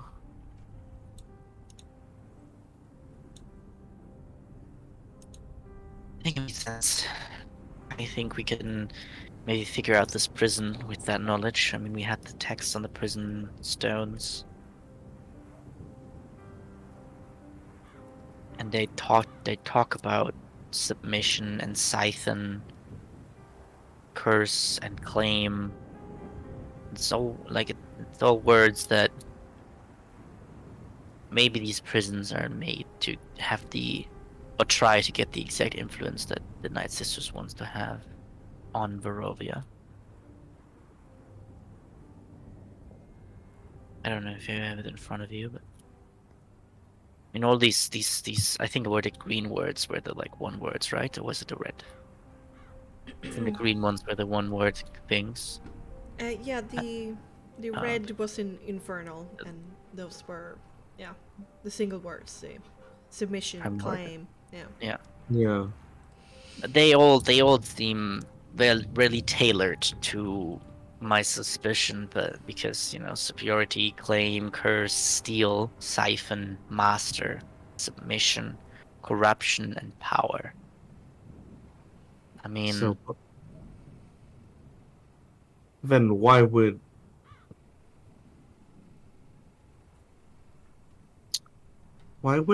Razius be corrupted so heavily then? maybe they got wind of him and they just, if they have some sort of power over how powerful a demon prince himself can be, like maybe they could just up him a bit, or maybe the temple just has like, he's probably in the temple. Where else would he be? So like getting there means like he is probably extremely powerful around the temple. Yeah. So maybe it's just not the prince intentionally corrupting Razius, it's just his influence and power. Yeah, or maybe, if you get, he probably has. I assume that if you get close to the temple, he is there and he probably wants to be free and he probably tries to corrupt anyone that comes by to actually free him. But, That's- maybe the Night Sisters were able to kind of, there was like, let's say there was like long time ago, some powerful entity found a way to bind him, right? Yeah. And then time comes by and there's like barely any knowledge about it, and then there's these Night Sisters that find out about it and they figure out a way to siphon some power from this entity still, right? And then Far share away, it they with don't want to get the- too close. They know that they know it's dangerous. They can't free them because he probably will be very angry that they did that, right? Yeah. And And then they made these like prisons to like they advance these prisons, right? They maybe change the runes or adjust some things so this prison is not only um, keeping them away, but also like giving them power or something like that, right? And no, then yeah, that's definitely is making sense. And well, the Night Sister definitely seems like the bunch to do so. And it would make sense with how the prison is so lenient towards the countess. yeah, Like what Rickton was saying. I think It was as if she definitely can control the prison, but then why did she, you know? yeah, I think she was corrupted, and either way, she found a way to get control of herself back, or some other thing happened. But basically, I feel like the presence of this Devil Prince was taken to the outside, so whatever curse was on this Devil Prince kind of had to come all over Barovia in order to keep the protection up from this entity. Which means the reason why the Countess itself can't leave Barovia is probably the moment she goes outside with this influence of the Devil Prince inside of her. Either she loses it or she's like, this curse is stopping her from going, or once she goes out, the Devil The Prince has an easier time like making that corruption Yeah, stronger, something along those lines. yeah, I can definitely see it. And then Like the she made, since they seem to, maybe the Knights have a good understanding of the prison that Eftani is in, so they were able to adjust the curse in a way that is beneficial to the Countess, right? Or to themselves. yeah, Maybe. Obviously, this is all just speculation. but speculation that has base nonetheless. And I guess if the prisons can be tampered with, or have been tampered with, then we might be able to reverse that, or change that. And if we could, then that might lessen the influence of this demon prince all over Barovia. which might help all those that are infected, I would say. Well, maybe. Maybe it just prevents more infection. Not sure. Don't really know if that's how it works. There's definitely more that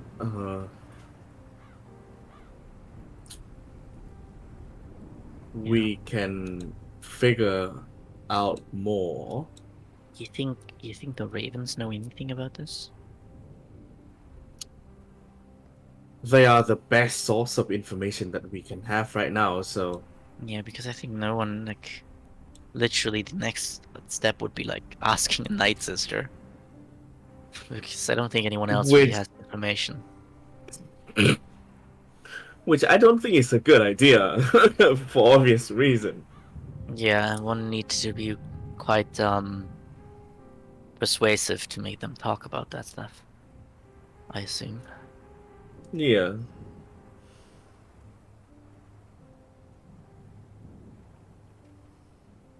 Well, I mean, All right. we'll go back to the Ravens and let's see, maybe we have to engage with Rin in any form. She seems the most uninterested in the current mission of the Night Sisters, from what we're able to glean. So maybe there is a point of gaining information even more so there at the Matakovs. We'll see. I mean, we still have to figure out what they're actually trying to do. They were talking about, like, collecting all the primes. Like, they're certainly not done. I don't know how long these Night Sisters have existed. But maybe they have found even better ways to gain power, and gathering the primes has something to do with that. And if so, that would be bad, because I think they said that they have found all of them, so they might put that plan into action as we speak. Yeah.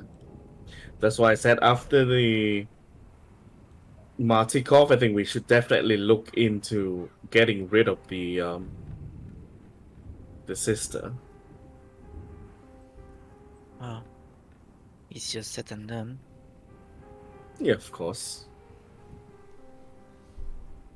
I And think- we have to pick our fight very carefully for obvious reason. Yeah. Still need to get in the castle for the skull. Yeah. Well, Uh, make me an intelligence check, Leonard. boy. Because you were the only one who overheard the conversation between Baba and Ren, right? Yeah, I'm searching in my notes for it. 16. 16. I know it brought it down.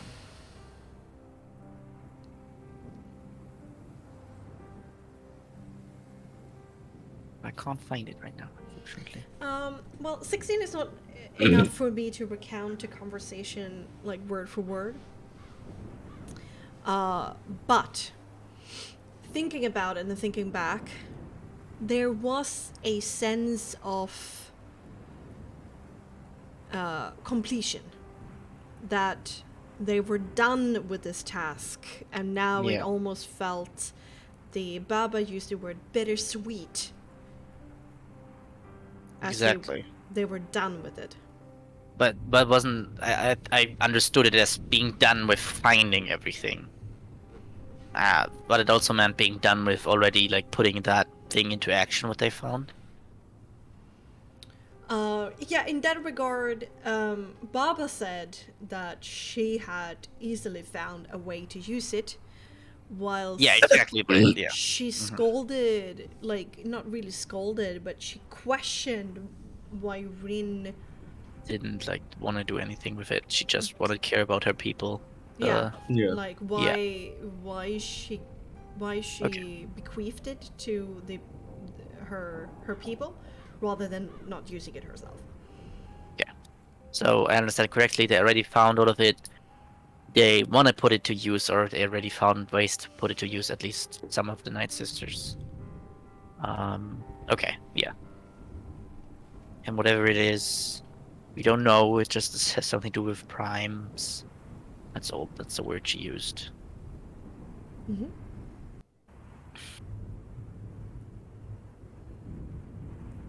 It was. Well,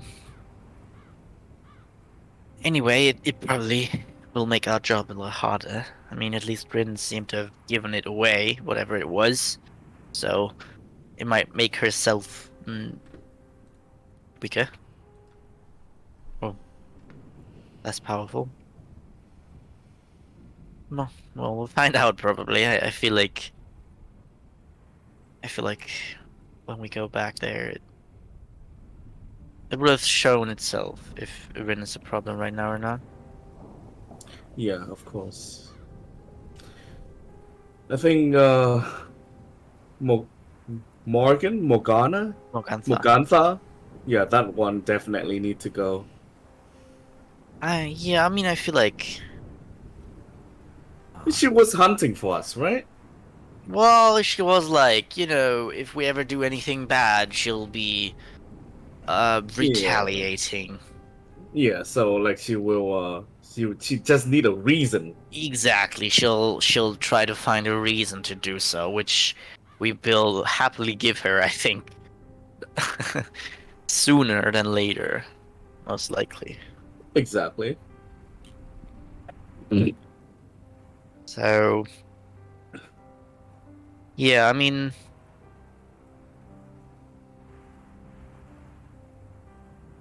we'll see how much she's eager to kill us soon, I think. Yeah. How much And she is then, like this, obviously, probably the strongest Night Sister. Godmother of Sudania, which I guess that connects some things, doesn't it? Like, if the Night Sisters, like if Lavali Saga, I don't know if she had the throne connection before with Sudania, but she definitely does now because of the Demon Prince, the Devil Prince, perchance. Oh, definitely. And maybe she made it possible to give her the control back. You don't know.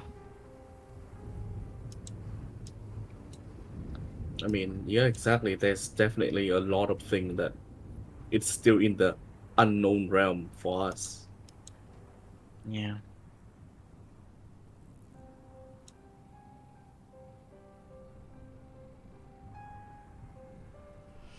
All right. Time passes. You chit chat a bit more, a bit on and off, but honestly, you find some time to just be with yourself. Just, sharpen your weapon. Yeah. Read some notes. Or honestly, maybe even just take a nap. You all find some time to just recuperate and be yourself as you listen to the wind dying more and more outside over the course of the late afternoon into the evening to high evening. During that time, Irius will find himself there's no bathtubs or showers here, but there is definitely a refreshment corner with a large bucket of water. And there is a bit of a solemn moment that Irius takes where he takes stock of how he has changed physically over these 4 years in Barovia, of how his, scholarly, unmarked hands have become rather rough and calloused, how his beard and hair is in complete disarray, and finds like a knife, and he like tries to shave off a little bit to like shorten his beard a bit and try to get his hair under control. It turns out better, but it's not too much. Yeah, it's not the best. And then he moves up his face, and his hands kind of trail over the bandages that he still have, that were given to him by a motherly tiefling figure that he now remembers to be Madame Eva, who saved him from the brink of death, and who he ran away from, and not thanking, and thinking that he cannot do that. Trust. Yeah, he cannot do that anymore, because apparently from what he has heard from you, she's very different nowadays. And Yeah, then she is. Yeah. he slowly goes through everything that has happened in the last couple of days, and as he does so, he starts to unwrap the bandages, and in the reflection of the water in the bucket, he takes in the state of how he looks, and like gently presses the area around his eye where the scar is, and how it's like moved up into his hairline. How even though Madame Eva like helped save his life, this could probably been better if he have gotten like help quicker. And he has always been, you know, this well-meaning scholar, and here he is looking rather weathered and weary and scarred, and Yeah. it's a heavy moment for him of accepting who he has become.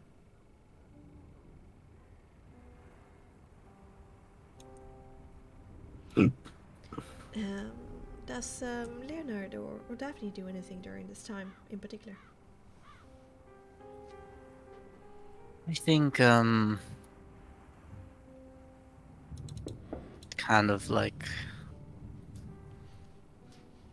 somewhat piecing together the powers at play, and like being able to get some perspective from it, from Styrex, Irias, and Daphne. After like somewhat having fun at first, like thinking about all these ideas, and you know, having a little bit of the flashbacks of trying to, you know, play the investigator, it comes to like the realization of what probably lies ahead, and he has like gotten like a new itch now. Like he like constantly touches like the scar on his neck. Kind of he usually was very like, he basically had no itch really. He learned to not have such a thing, to not, you know, to not be able to tell if he's nervous or lie or whatever. But he kind of developed that. He just like kind of rubs his scar, and that's what he's doing right now. And maybe with Daphne, as we were like sitting aside, looking over the the kind of peace that is right here in this room right now, and having like the people around and everyone, even though they're all obviously carrying their own weight, like their own problems, they all seem safe right now, and kind of just treasuring that, I think. Hard to come by.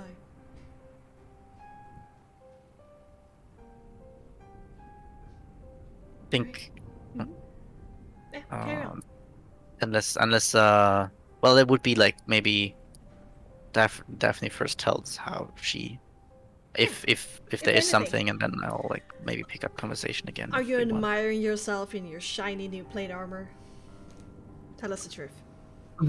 Oh, Daphne. I mean, she definitely has gone through the. She has gotten like a bit more comfortable with showing the party her vulnerable side. I think. Yeah. Torment is So shield and I heart think concealed. yeah, she is in a sense worried about the foreseeable future, that's for sure. But yeah, in a sense, she's more calm for what to come. Alright. And I think she just not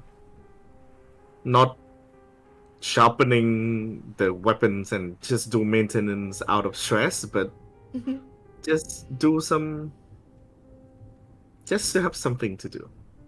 Alright. I think I'll kind of after sitting with the information for a bit, and after like the long talk we had about what it potentially could be, he will approach once again Daphne, and Daphne,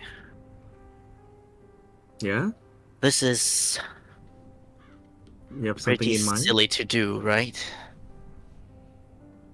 What is silly to do? Saving Barovia.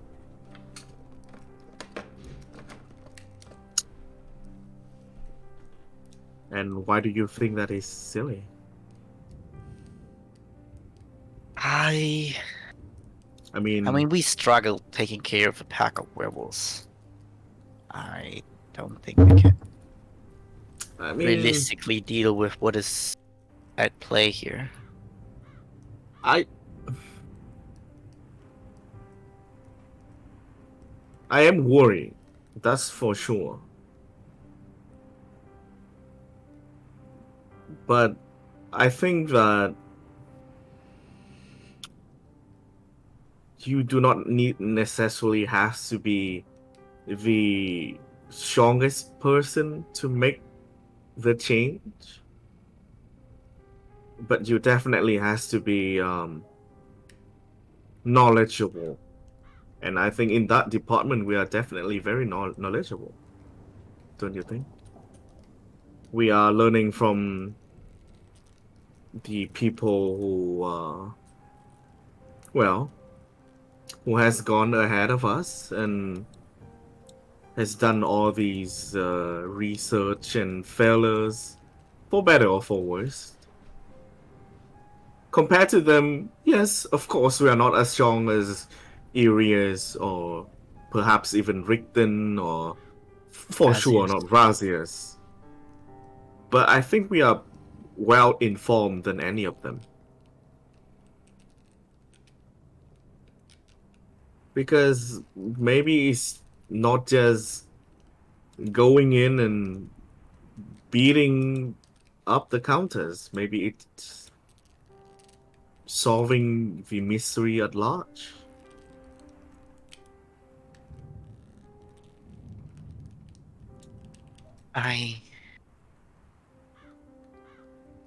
I just worry And about you guys. I want to say this, Leo. There's nothing wrong in being worried.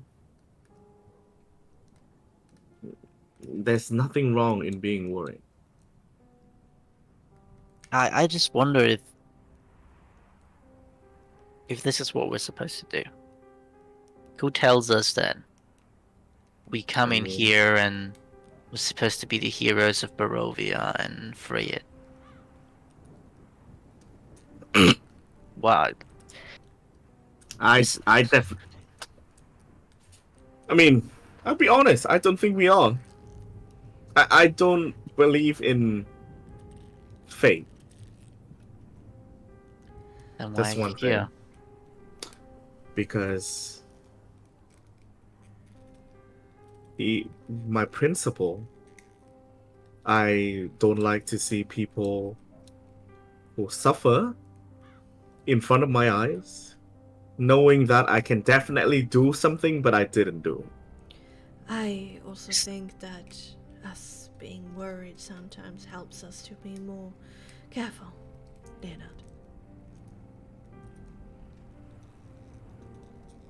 Says Cyrex from a corner. Yeah.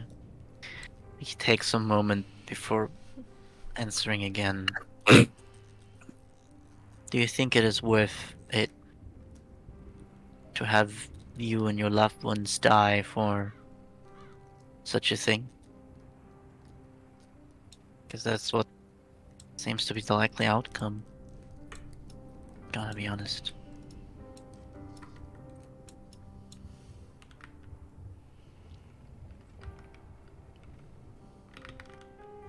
I understand that maybe you might want to die for it, but I mean, seems like we're all going to.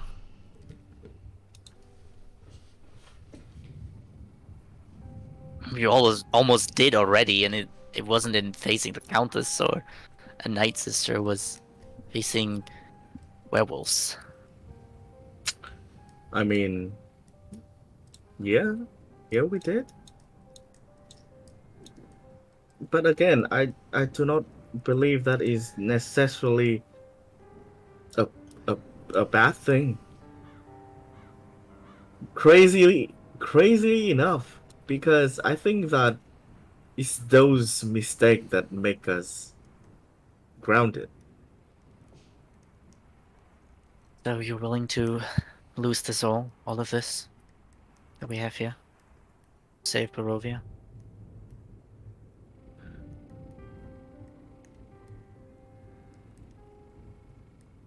Yeah, I am,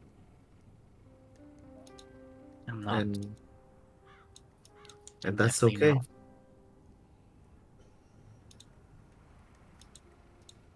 And that is definitely okay. Once again, Leo, it's okay to be scared.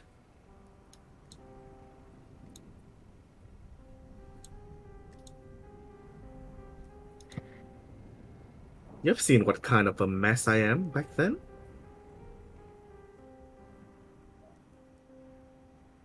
Yeah, maybe. I don't know if you ever were a mess, really. But I guess. I just think that's just a chance for you guys to just get out of this death, this place of death. We could have. We could have done that when the Countess given us a chance to go by. Still can. But You still can. there's one thing that I'm very bad at, Leo, is following orders.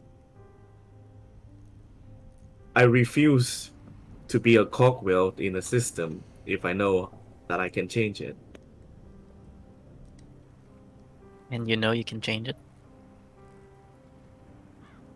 Sometimes having a little self-confidence is not as bad as you think.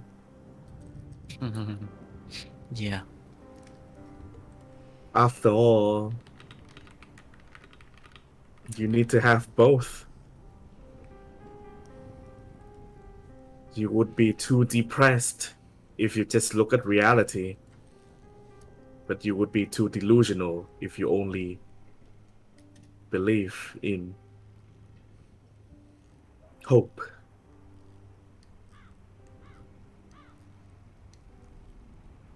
I won't say that I am prepared for you, for Styrax, for Soul, Even now, Urius or Razius or Richten to die. But I expect it to happen. But I still hope that we will come out on top. It's sort of hoping for the best but expecting the worst kind of situation. I'm impressed. Strongly you can stand by your standards.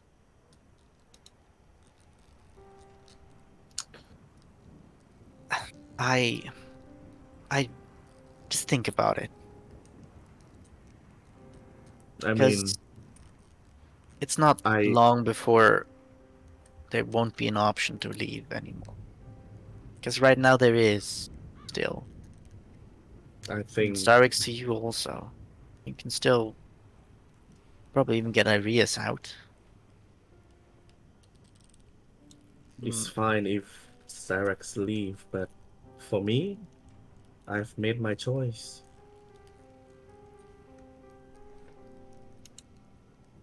okay. Okay. It was in this very room that I broke down, crying, worrying that I would lose, that I would have to witness the death of you guys. All of you stood up for me. The least I can do is to do the same.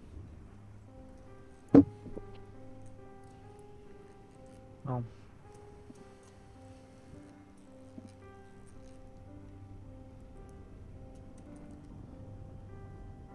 what do you think? Not sure if giving help if there's no wanted help is necessarily the right thing to do. Sometimes the answer to right or wrong is not so crystal clear. Probably. Hey. Hey, Styrax.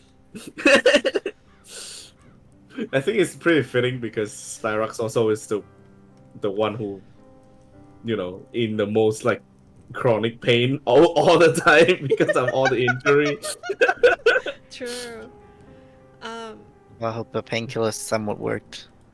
I see that your portrait is being lit, but I can't hear you. Yeah, none of us can hear you, Neo. So it's definitely picking up your microphone, but it's not sending any noise to us. Okay, now? Now, Yay! yay! Hi. No, Hi! this is the phone. Hi. Hi! Yeah, not bad. It's not bad. Thank you for being here. Yeah, thank you. If you're okay.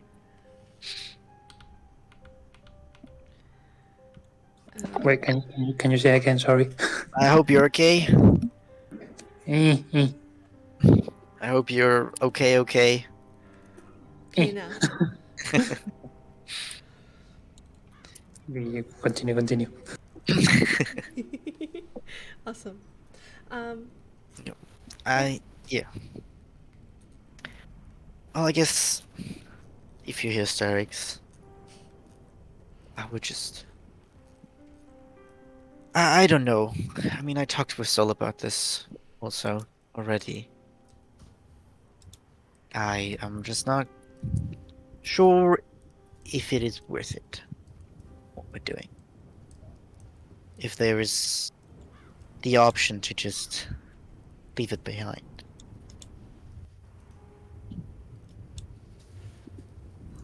And still, if we choose to leave it behind, another group is gonna join, and the cycle will continue until either she's out of there, and if she actually gets out of the nest, I think it will be worse for everyone.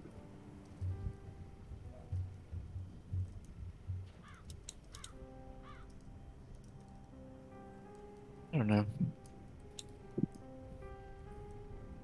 As of right now, there could be more evil people at power here in Barovia than the Countess.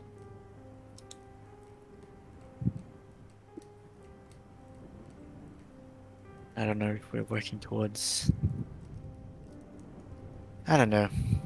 Like, what if we make things worse?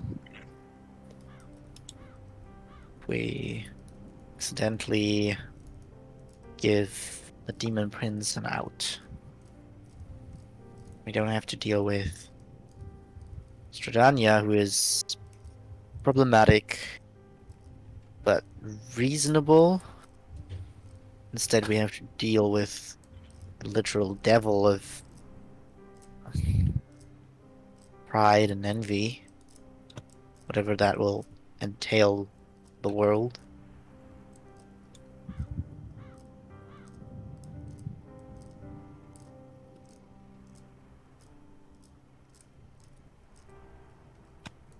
The Starbucks just sighs. It's not an easy choice, but without the change, the only thing we know for sure is that, and this I think I'm talking too much on the military side, but the Protectorate will keep losing more and more soldiers until there's none. And even if we don't free Stradania or we don't free the prince, the Protectorate will also go and vanish because there's no one to defend it.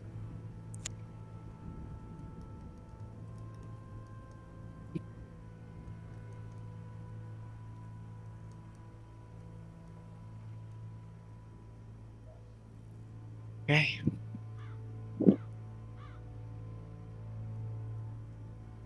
If I value you guys, and you guys are ready to wanting to give it all, then I guess I have to respect that. I hope you make it.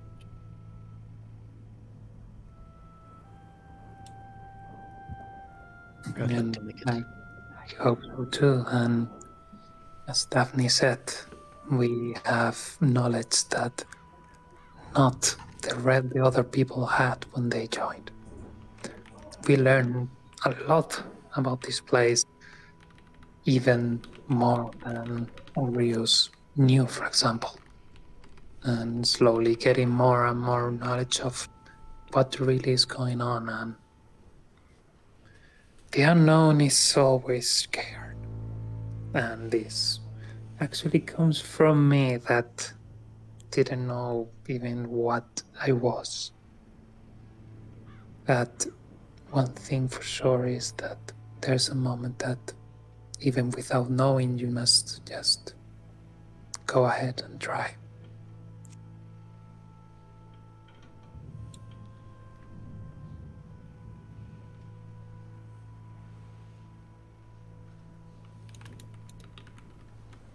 What's the storm doing, Um, Bexxy? It's still pretty unsafe to head out, but it's on a decline. Seems like we can soon pick things up. And we It might seems have so, yeah. to need your commitment, Daphne, considering Razius.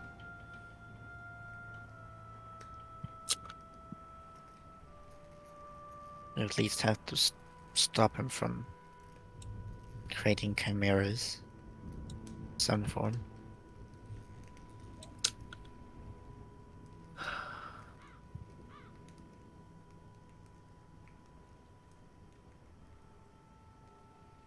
Yeah, we definitely have to do that.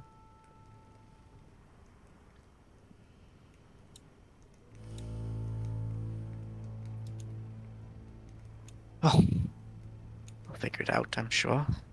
I mean, Saul now has the power of Saint Macrovia, surely. Maybe he can just banish all that corruption, and it's just gonna be away, and then He's gonna be normal, maybe, you know? Well, considering everything that we have been through, it's not gonna be easy, and you know it. Yeah.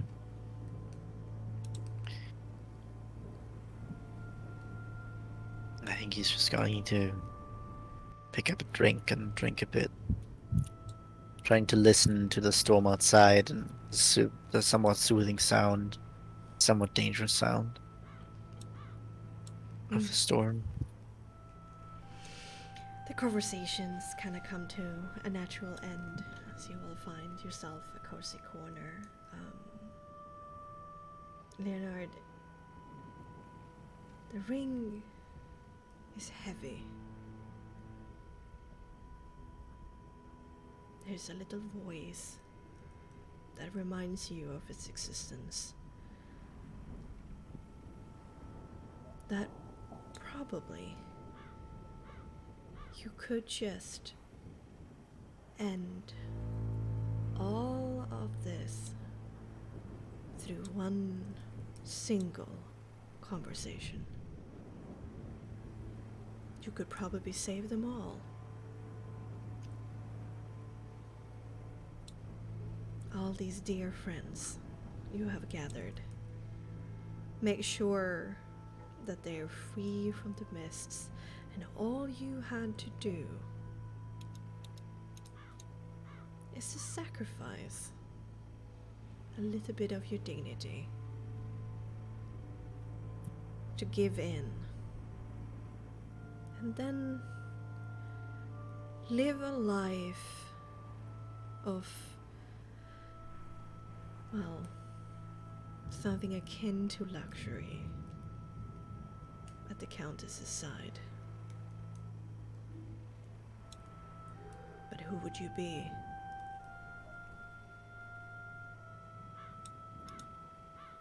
Who would you become? He starts to touch his scar again. And like the other hand is kind of like going towards the pocket where he keeps the ring.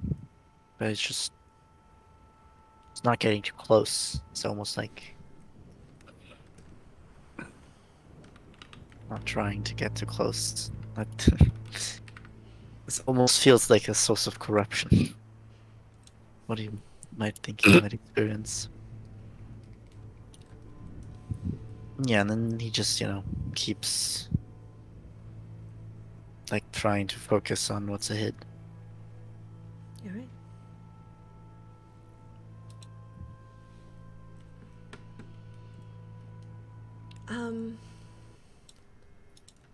An hour or two passes again, and you all kind of fallen into this state of like deep rest.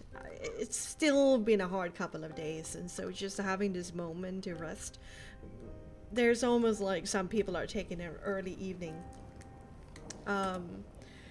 But eventually the wind in the late evening, we're talking about like 10 or so in the evening, the wind dies down to the point where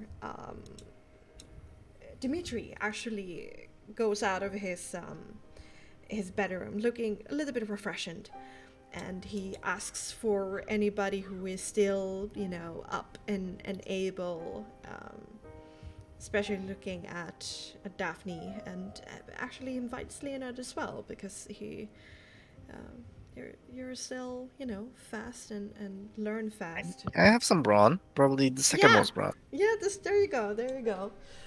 Yeah. To help and go outside and do like a welfare check, and do some immediate repair if somebody has fallen, under distress, under the storm.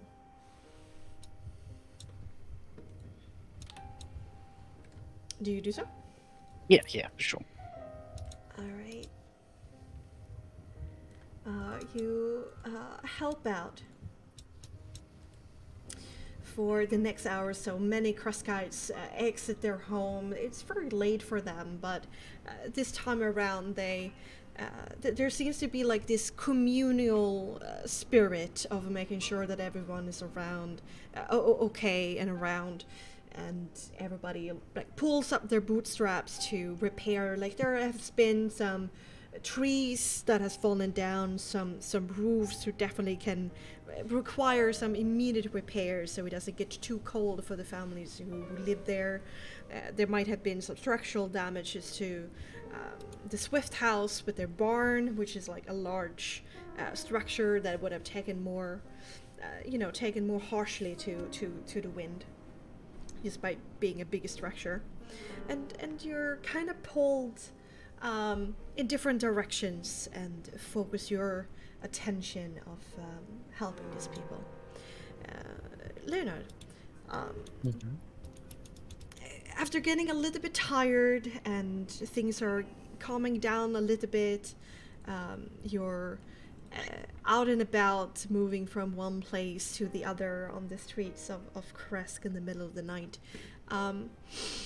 Nyanka runs up to you. Let me bring out her portrait. There we go.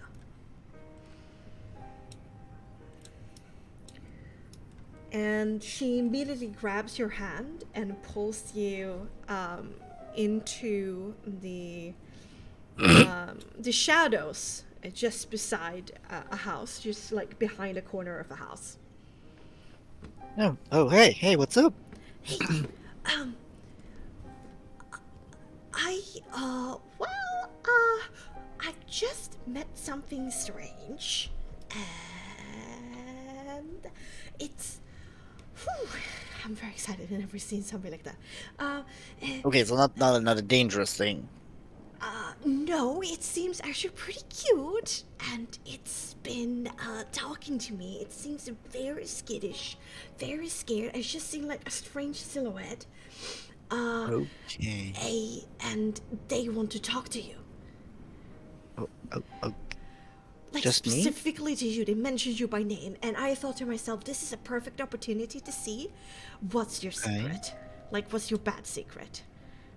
So Okay. you need to do this to me. You Mm-hmm. need to prove to me that you're the hero that you say you is, because I'm on you. I'm on your tail. I Alright. can see that. Yeah, I can see that. But can you describe that figure, or was it just hidden too well? I mean, they very they tempted to run away when I approached, and I mean, well, after what Dad said, I thought it was prudent not to get too brave on my own. I actually want you there to see what it is. I'm not scared. I'm just prudent. Okay. No, yeah. Yeah. Gotta be. I'm also like weighing if I get my friends involved. Like it's all just safety measure and stuff like that. But if it's just one guy, I can like 100% take them. I've never lost a duel yet, so Right. should be easy. For once, I actually kind of believe you, even though you have this insufferable, arrogant tone. I mean, But it's just truth. Come on. Okay. Yeah. And she Let's go. pulls you along, and she pulls you into the backyard of Nyanka's house.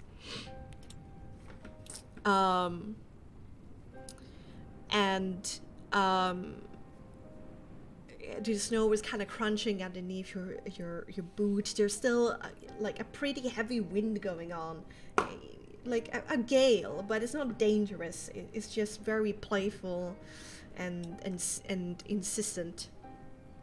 And she rounds the house, pulls you into the backyard, and there at the last tree, big enough to like still stand because its roots were deep enough, back there in the shadows, and you have to really squint here because it's not easy to see. There seems to be a hint of a movement behind that tree, and you can hear some labored breathing. Yeah, I'm really like I have one hand to keep like Nyanka definitely like behind me, and like one hand and my rapier, and I'm gonna like Yeah. slowly approach. Kind of leans out, just her head behind your form. Yeah. Mhm. Um, Then I'll like make myself known. You came alone? Well, basically, I suppose. That's good.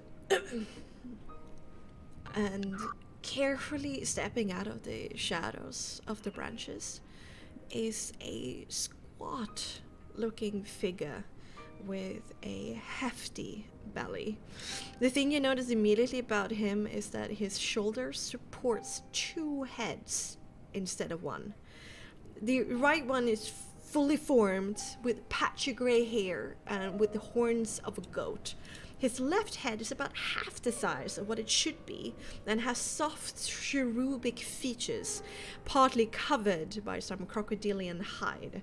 His right hand, which is replaced with a crab's pincer, moves away a branch of pine to get out of his way.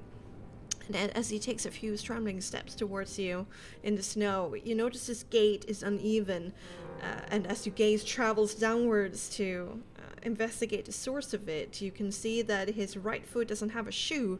Instead, there seems to be a hefty bear's paw there instead.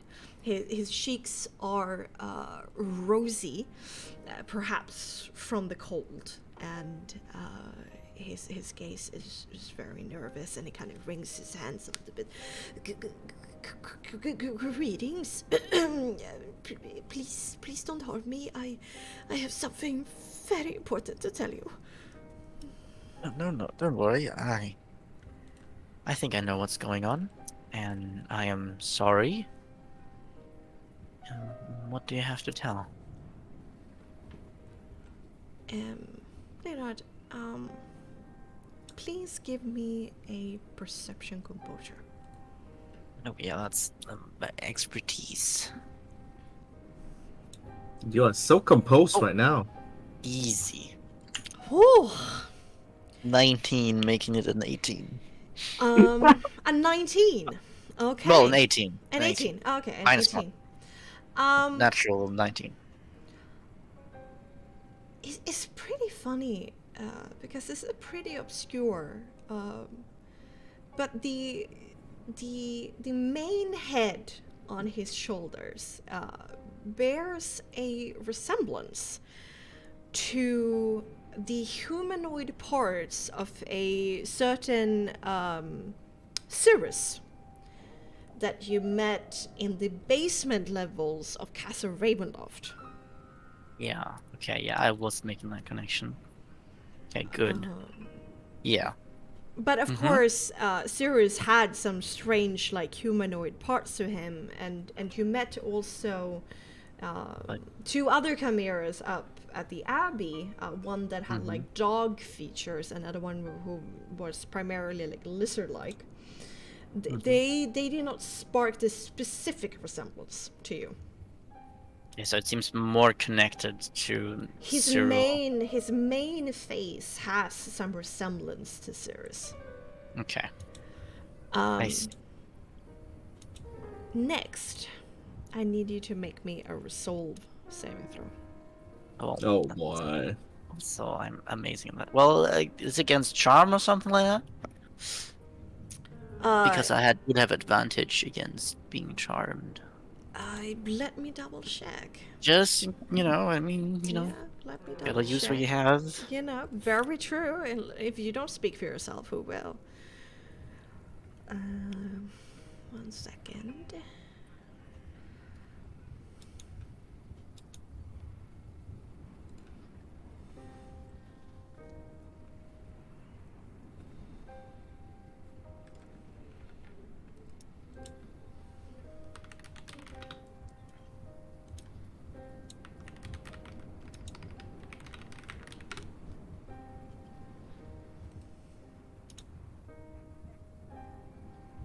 Yeah, you do it with advantage.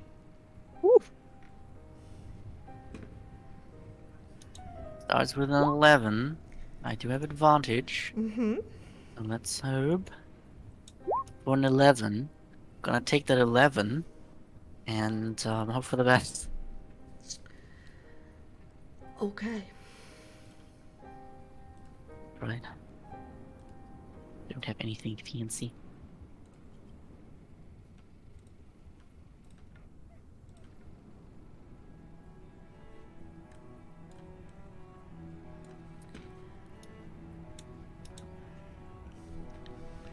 Leo.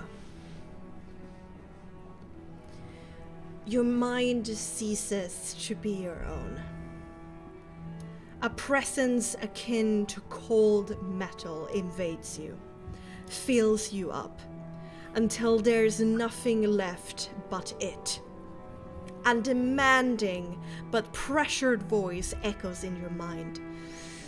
Tell the child to leave your presence, that this isn't safe for her, so she can't overhear this. But everything will be ultimately alright. You need to handle this on your own.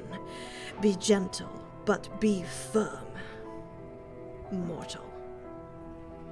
And your body moves on its own accord, and you turn to Nyanka, who stares back at you with trust shining through her eyes, and you say, Hey Nyanka, I think you did great. Okay, you got me here, but I think... What is that thing? It's so fucking weird. Why does it have two heads? Oh, you shouldn't judge people just by their appearance, Something you should definitely learn. We know, you know what happened last time, the werewolves and stuff. I just want you to be safe, okay?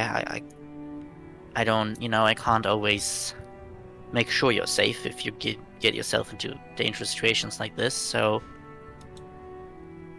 Would you... maybe just, get back to Karina or something, and I'll find you later, okay? You better pinky promise with me that you explain what the fuck is going on here, remember? Sure, I have my sure. eyes on you. Yeah, for sure. It's just, I can unleash my full power if I'm alone, Don't have to worry about protecting someone else. Okay, I see it. You have performance issues. Okay, it's okay.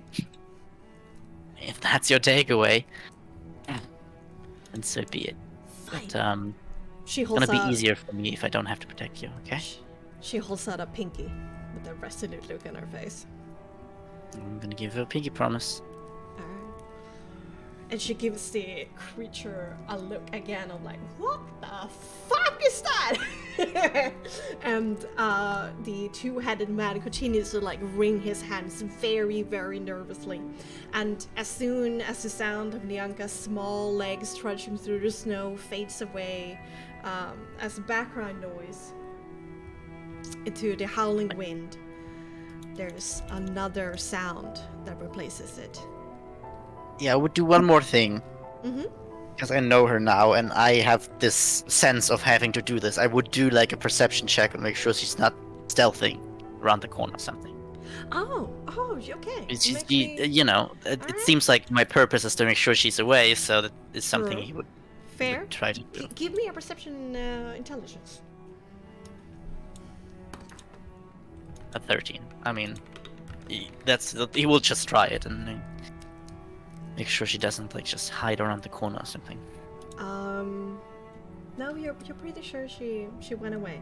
She Okay. did seem a little bit scared of this thing. Yeah. That's it. All right. And soon thereafter, what becomes apparent above the noise of the howling wind is flapping, strong and rhythmic. And as the voice tells you in your head to remain still and silent, you lift up your head to see the gentle descent of a being clad in a sickening whitish yellow light pulsating around him.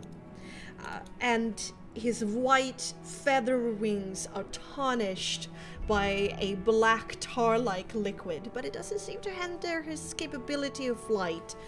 And Rassius, a little bit taller and muscular than what you remembered him to be, and certainly now dropped his disguise of a normal man in his full angel glory, in a blue armor glittering that have seen better days, nails you down with an icy and wide light blue gaze.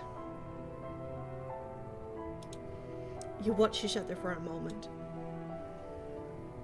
He seems a little bit content watching you obey him, being stuck in place by the weight of his words. And with his eyes still drilling through your skull, he quickly says, Lovin, return to the Abbey for now. Do it without being seen as before, and that bottle of Red Crush is yours, as agreed upon. The little two-headed man cows in the presence of the Celestial. Yes, Master, right away, Master. As he scurries back into the shadows of the tree and then into the shadows of the wall, Rassius approaches Leonard. Another telepathic wave crashes against your skull, making you almost see stars underneath. Rassius will. Don't fight me. Remain still. Be silenced. Allow this to happen. Surrender. Is something I can do? Can I redo the saving throw? Fight it, or is it just too oppressing at this point now, since I felt it once?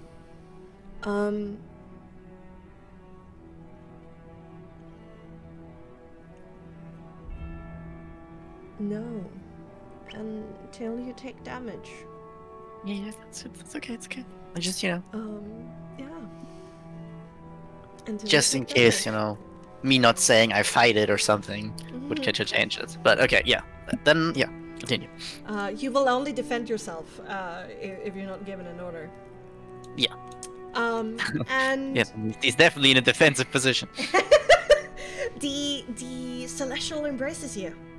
And what should have been a comfortable and warm contact, judging by the legends written out in old tomes, it is a cold and apathetic touch. And soon, all you can see is the mist-filled night sky of Barovia, and all you can hear the rush of cold winter winds. And you can only feel the angel behind you tethering you in place.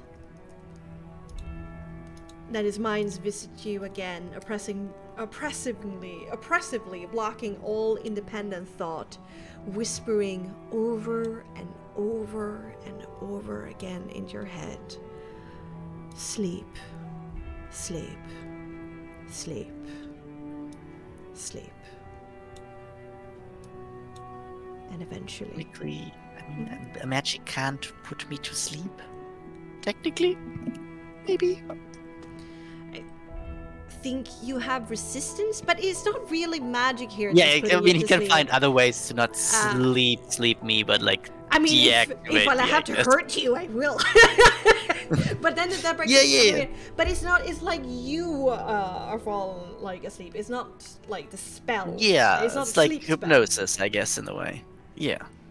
Yeah, okay, yeah. And sleep you do. And that's where we're going to end tonight's episode of Curse of the Torment. Great. Yep. I love sleeping. Yeah, I'm very much looking forward to it.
Yay, we will get kidnapped. Sleep. Yay. Yay!